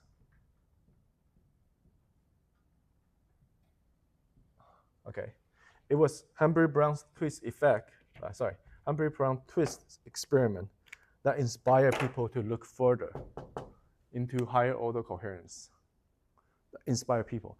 The funny thing is, when they did the experiment, they wasn't even thinking about any quantum optics or quantum mechanics. Nothing quantum. They are astronomers. They are not physicists. Okay, you know what astronomer is? Astronomers are people who look at the telescope and look at the stars and try to understand why some stars are bigger and why some stars are smaller, why some stars are this color and some stars are that color. Okay, they're concerned about stars and planets and how they move around and how they like. So the business, the knowledge of stars. They are astronomers, or even they are radio engineers. Okay, but anyway, they are not physicists, so they do not concern with any of this topic that we talk about. So it's really funny that the experiment that they did inspired or inspired physicists to look into second order coherence of the electromagnetic field. Okay, so when we now in the context of quantum optics experiment, when we talk about HBT experiment, it could be very confusing. Okay, because if you did your homework and you read about HBT experiment on the textbook or on Wikipedia, you see that the original HBT experiment has the purpose of the original HBT experiment is to measure the angular size of a star. So if this is the sun, right? Light from one side and from the other, that is the angular size, right?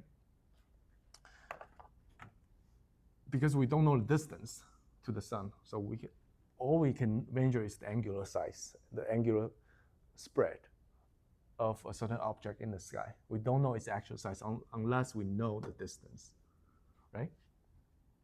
Okay. So if you have read anything about HBT experiment, oh, by the way, HBT stand for Humphrey-Brown,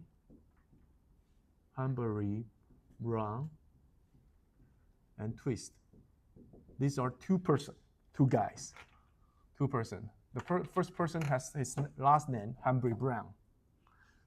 I don't know why there's no dash, but the name is Humphrey-Brown. And the second one is Twist. Their first name is, this is Robert Humphrey-Brown, and Twist is Richard. They all start with R.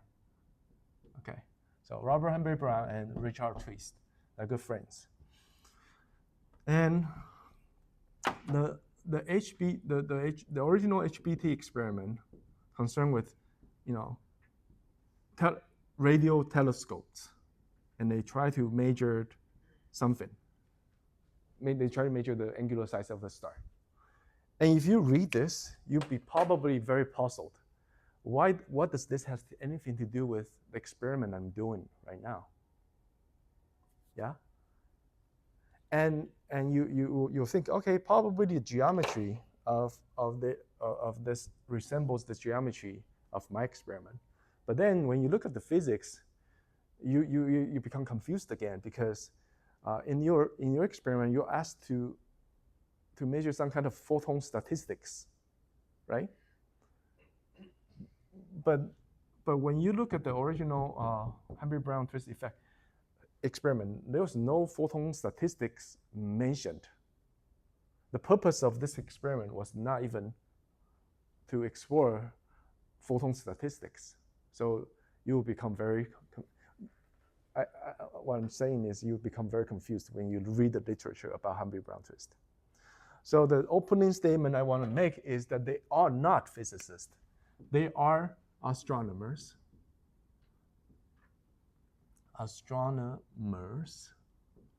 okay, or radio engineers. Twist is very good at math, so he did all the math works pretty much for the experiment. Okay. So at first, so okay, I will just give you a historical account of this thing. So when Henry Brown, so the idea is Henry Brown's idea. When Henry Brown was devising this experiment, was designing the experiment, his purpose is to find a way to better measure the angular size. Okay? His purpose was find a way to better measure angular size. And the previous way used is this.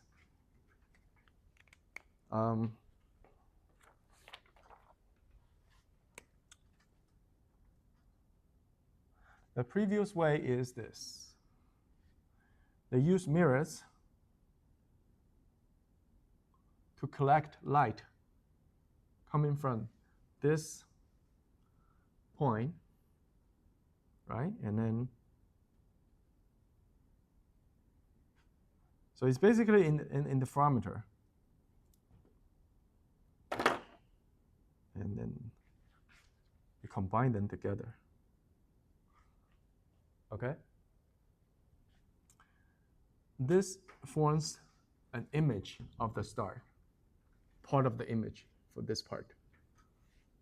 Okay, so this is the context.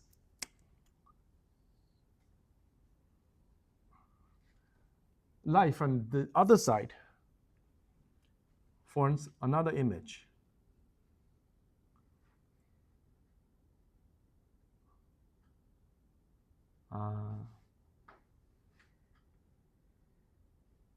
Okay, yeah, sure.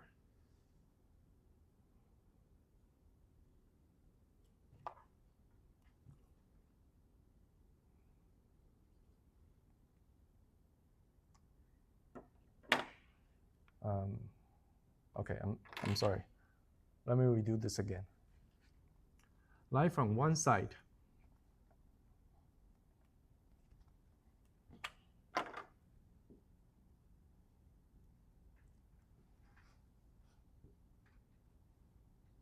okay, forms an image. Okay? Yes.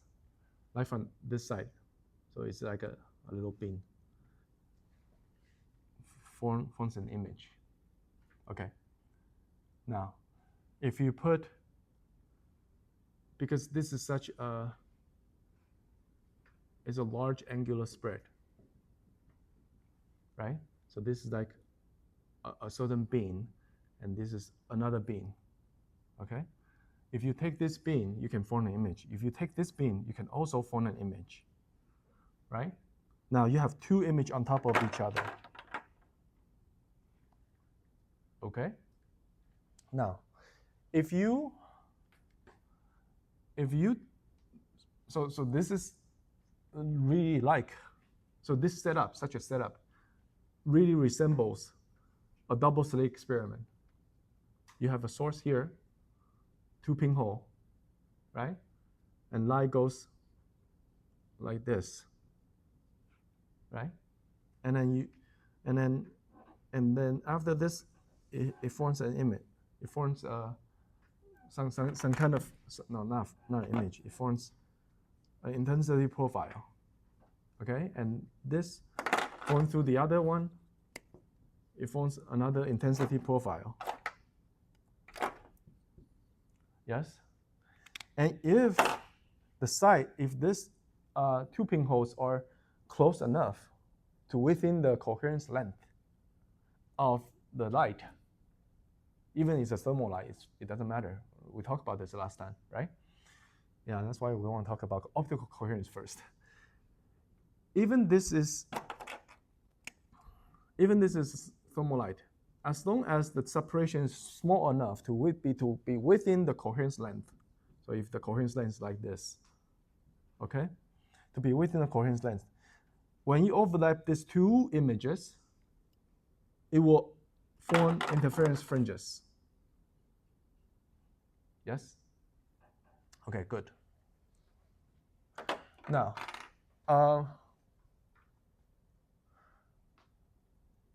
to make, now, when you have another light source from the other side, its light beam, will have an angular,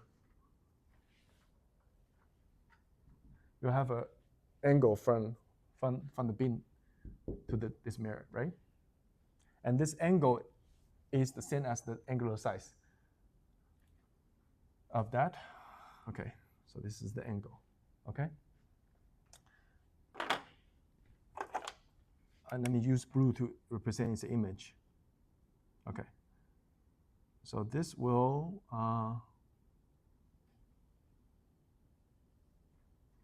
so this, okay. So previously I talked about, I used black, so I just use black. So from this star, we have a interference pattern. From this side, we have also an interference pattern. But this interference pattern is shift with respect to interference pattern from this side, and it's shifted by a certain amount that is defined by theta. Okay. Now, the funny thing is, and of course, the size of the spread here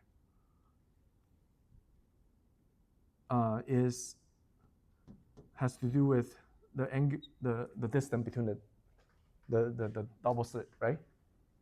Remember, this is 1 over d, right? So the bigger your spread, the smaller your fringes.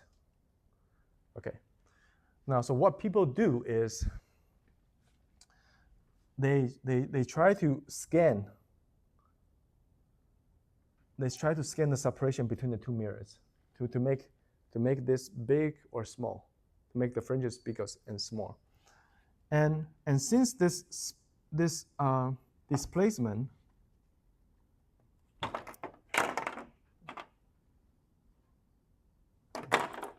this is 1 over d. Okay. So let me just say this is the displacement. This displacement is a fixed displacement. Okay. So from the first fringe of this beam to the first fringe of this beam, they are displaced by a certain amount. This is fixed. Now you can scan your separation to change the size of your fringes. Now, if it happens that the size, if this is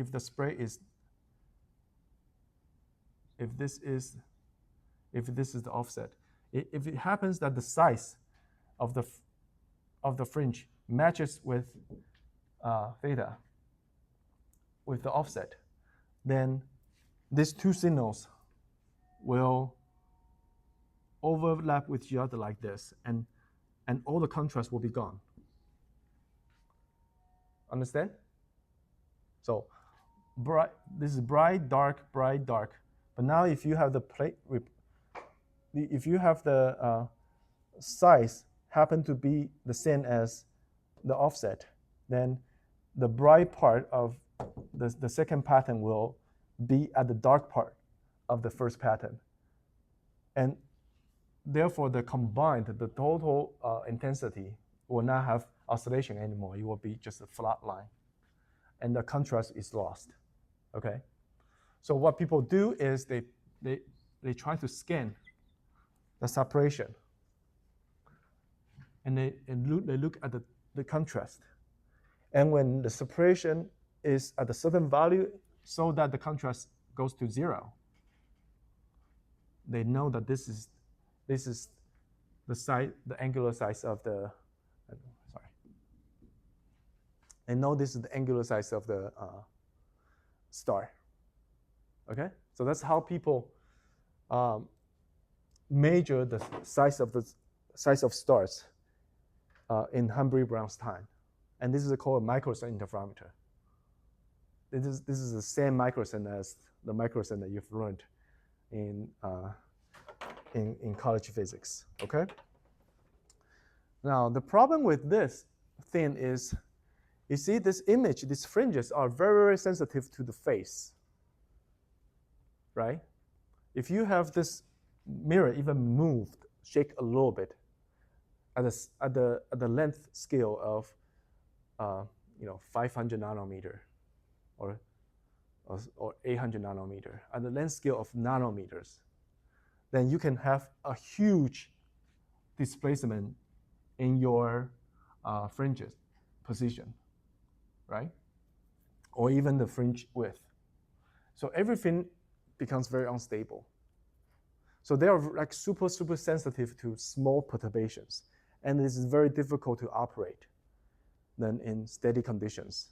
Even with winds and atmosphere, and even like if there is a cloud that goes by, that will also affect the propagation time, right? Propagation length, and then that will shift the phase. So anyway, this phase-based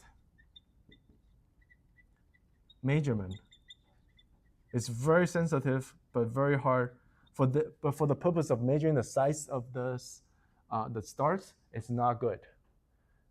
It's too hard. It's too sensitive to noise.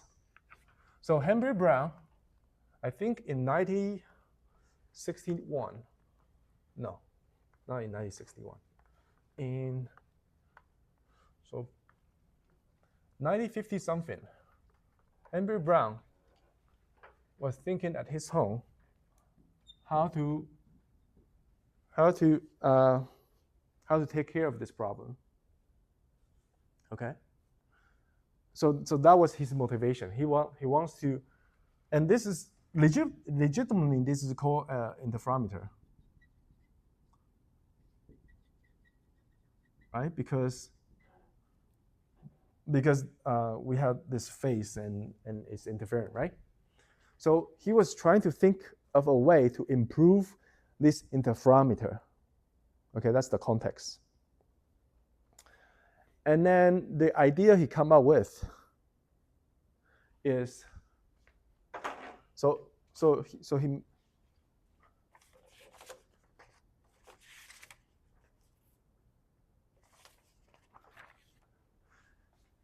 there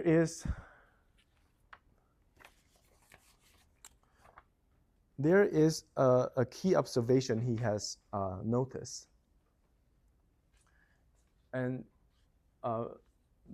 because we don't have much time, I will not go into the detail. But the question he asked himself is,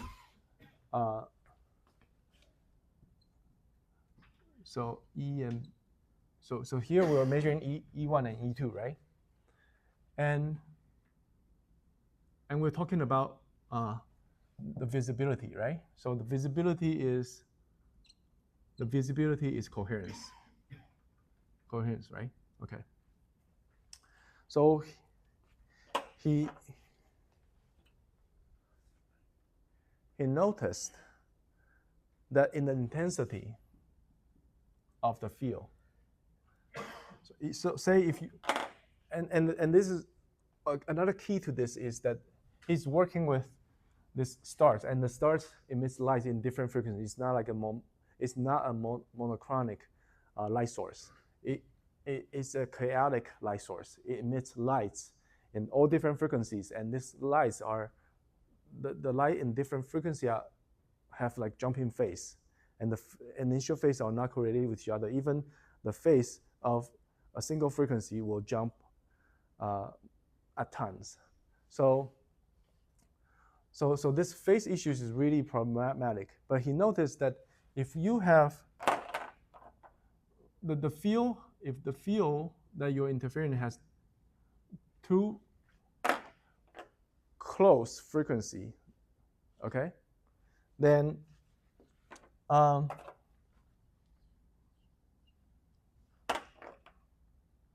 in terms of time,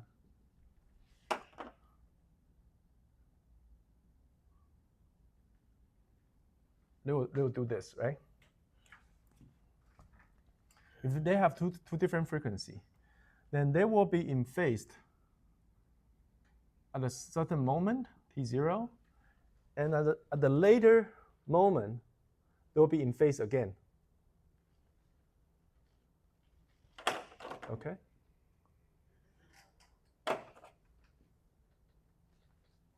So at this,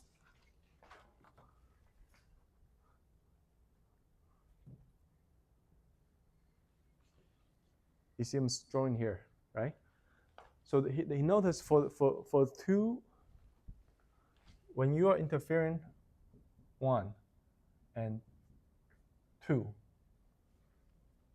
live field, and they are different frequencies, they will have they will be in one phase at a certain point of time, and then at the later point of time they will be in phase again. Okay.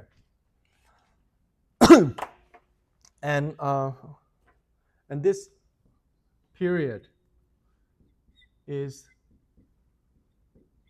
the difference between the two frequencies. Okay, this is called the beat frequency. Okay, now if you look at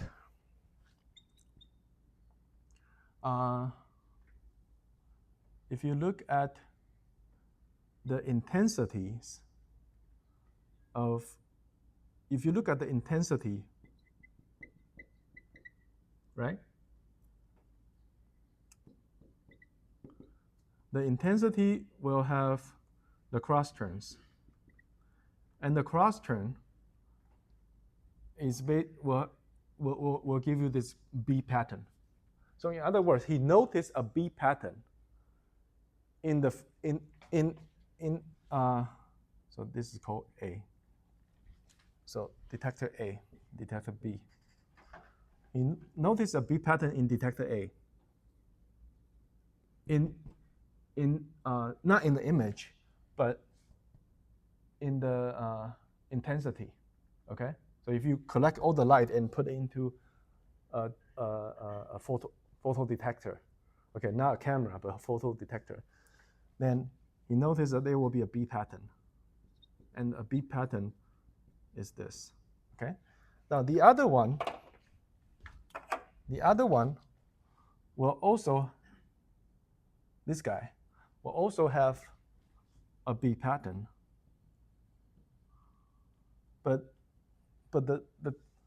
this is slightly delayed, okay, because there is a angular difference. Okay, so E2 and E1 are slightly delayed. Okay, so the cross turn will also have a B pattern. So this one will have a B pattern too. But in turn, if this is T1, T0, then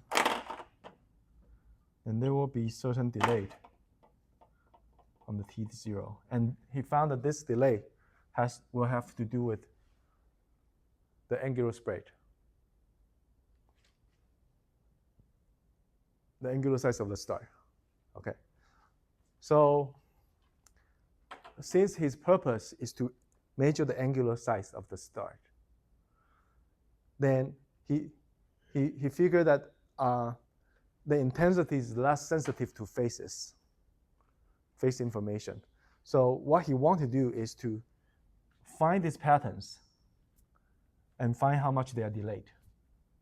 Therefore, the natural thing to do is to do the correlation measurement.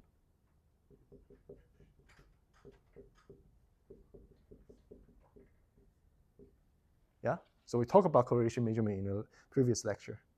So remember I told you about correlation measurement is about finding patterns, pattern recognition.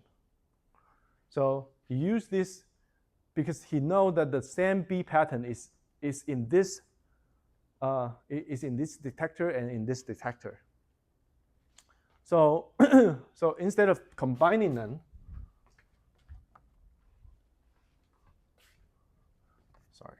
so instead of combining them, you want to just send them to two detectors to convert this into a current, intensity current, intensity as a function of time, and then he has some kind of a correlator. A correlator is like a delay device and an integration device, okay? So the correlator basically does that. So he was able to find the separation, the B pattern and their offset. And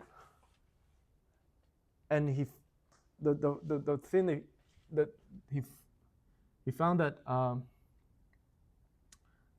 and of course, as you change this goes down. Okay, so this is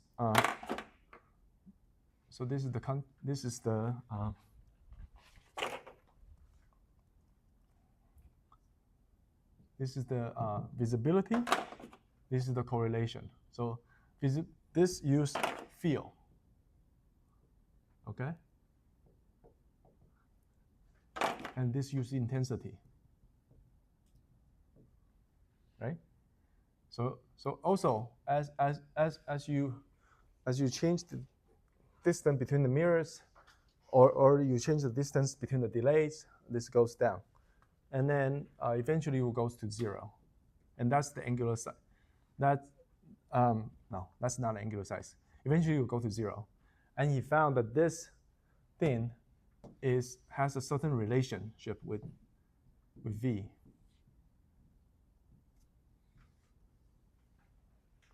It is the V.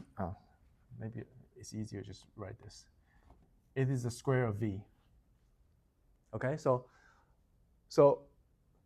in other words, if you find this curve, then you take the square root, it will become the ideal visibility curve.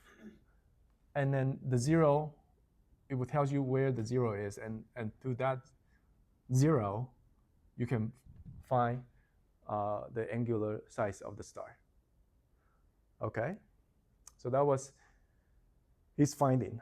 Okay, and this can work all because this relation.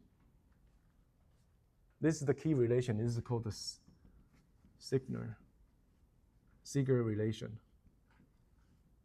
And this relation, at the time he didn't know, but this relation only works for thermal light or chaotic light. It doesn't work for laser light. Okay. So in other words, and of course, Henry Brown knows he's dealing with thermal light, so he's using this property specifically. Okay, but at that time he had no idea, like, how this will correspond to the bigger scope of the complete scope of quantum optics. He was trying just to all he was doing is to improve a design of that previous interferometer so that he can better measure the angular size of the star. Okay, and since now he's not measuring E, okay, he's measuring I. He's calling this intensity interferometer. Okay, that's where this name comes from, intensity interferometer. But I want you to know that there's nothing interfering here, in the sense that there's interference fringes, and there's nothing interfering here.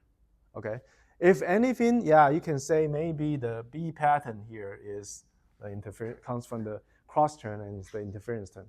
Like, that's the most connection you can make to an interference. Yeah, but Henry Brown was not really measuring any interference. He was trying to measure a B pattern and use that B pattern as a stable signal in the intensity, and use that to refer to the angular size of the star. All right? Okay, so that's everything about Henry Brown's effect experiment. That's okay. I want to say, so in the broader scope, we now know. So since this experiment, people start to use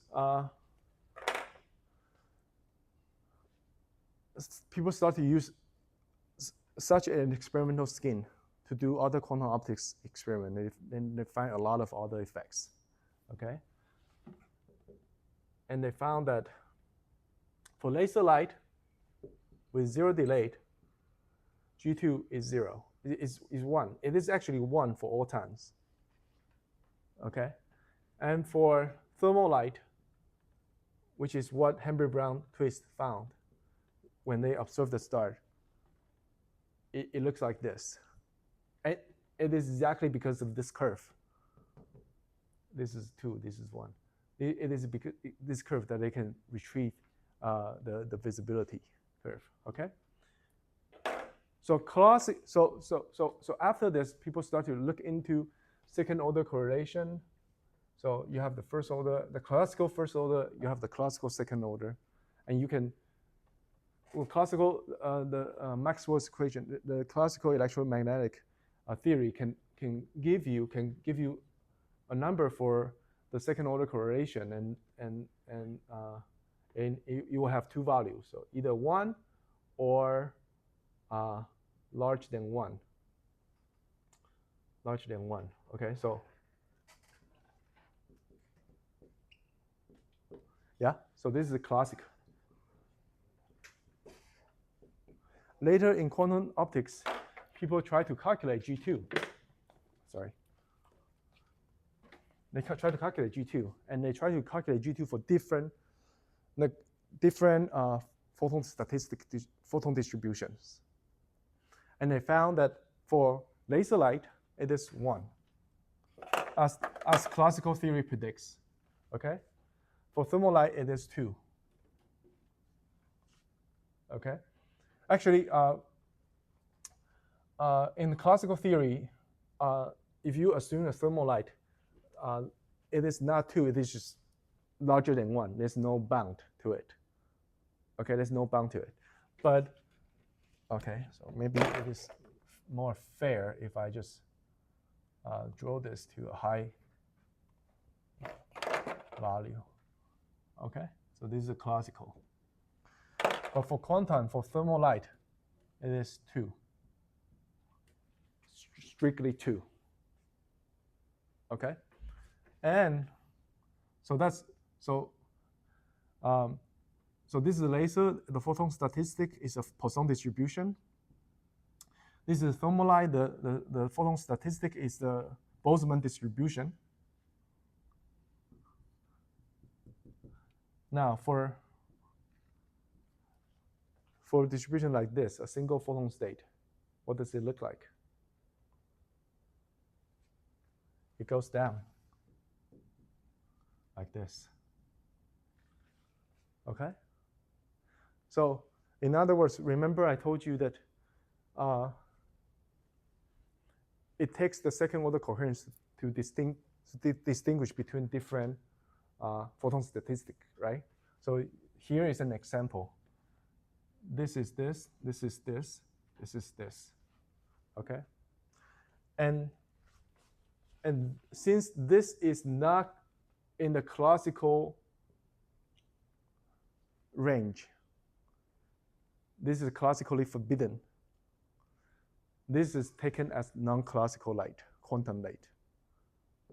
So this is so anything that is not predicted by the classical, anything that is classically forbidden is called quantum. Okay. So we will call the single photon statistic correspond to a quantum light because its G2 at 0 is less than 1. Yeah. Okay. So this is the quantum. So this feature is one of the indicators we use to tell which light is quantum and which light is classical. Yes? Okay, because that pertains to the quantum statistics. Okay, finally, I want to show you a picture of Henry-Brown's interferometer.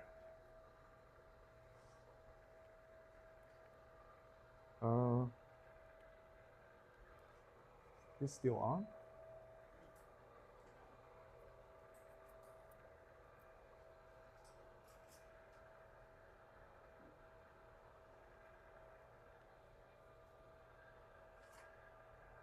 Okay, so this is Henry-Brown's interferometer.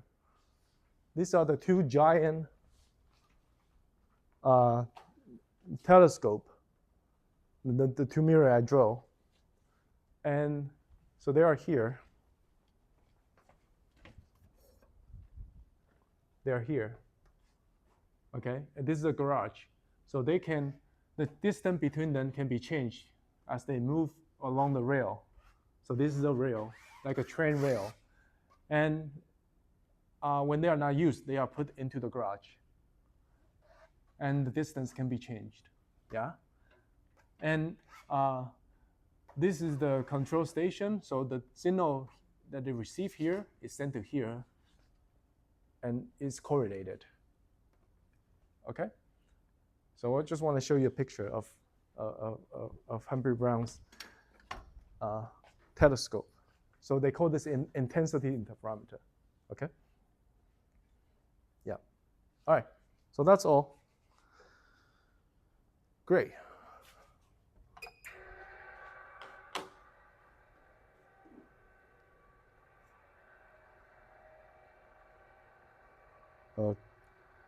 A quick quiz.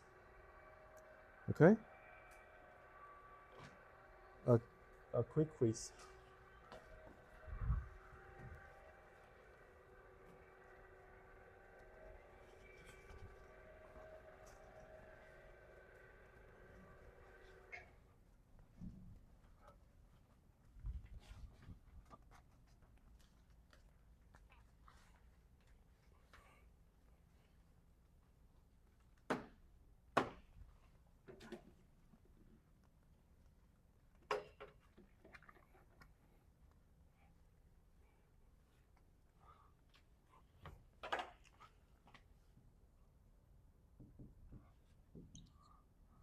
Was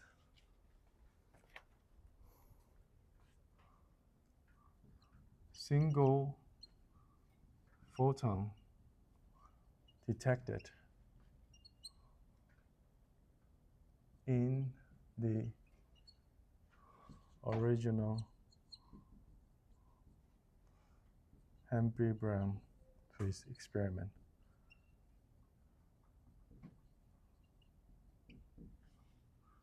Yes or no? Okay, please take your answer. So the question is, when they took the measurement, do they see single photon? Because now we're using Humphrey-Brown twist experiment for HPT experiment for single photon measurement, right? So do they see single photon in their original experiment? Everybody decided with no? Yeah? Okay, it's pretty obvious. I think you're right. It is no, yes. They did not see single photon. They see a thermal state. A single photon has a correlation that goes down to zero. That goes down to zero. But instead, they see a train like this that goes up at zero. Okay, so they did not see a single photon. All right, thank you.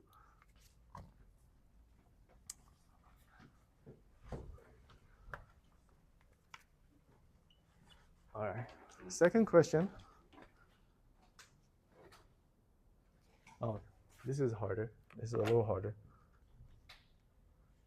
What G value is classically forbidden and would be an indication for quantum light. Okay, so three options. G2 smaller than 1. G2 equal to 1. And G2 larger than 1. Okay. Take your answer.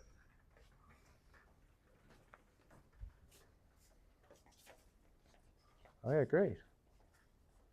Everybody is agreeing with everybody. Awesome. Yes, correct. Yes, more than one. Thank you. That's classically forbidden. So we are all paying attention to the lecture. Thank you very much. That's the end of it. Now you can move to the lab and start working.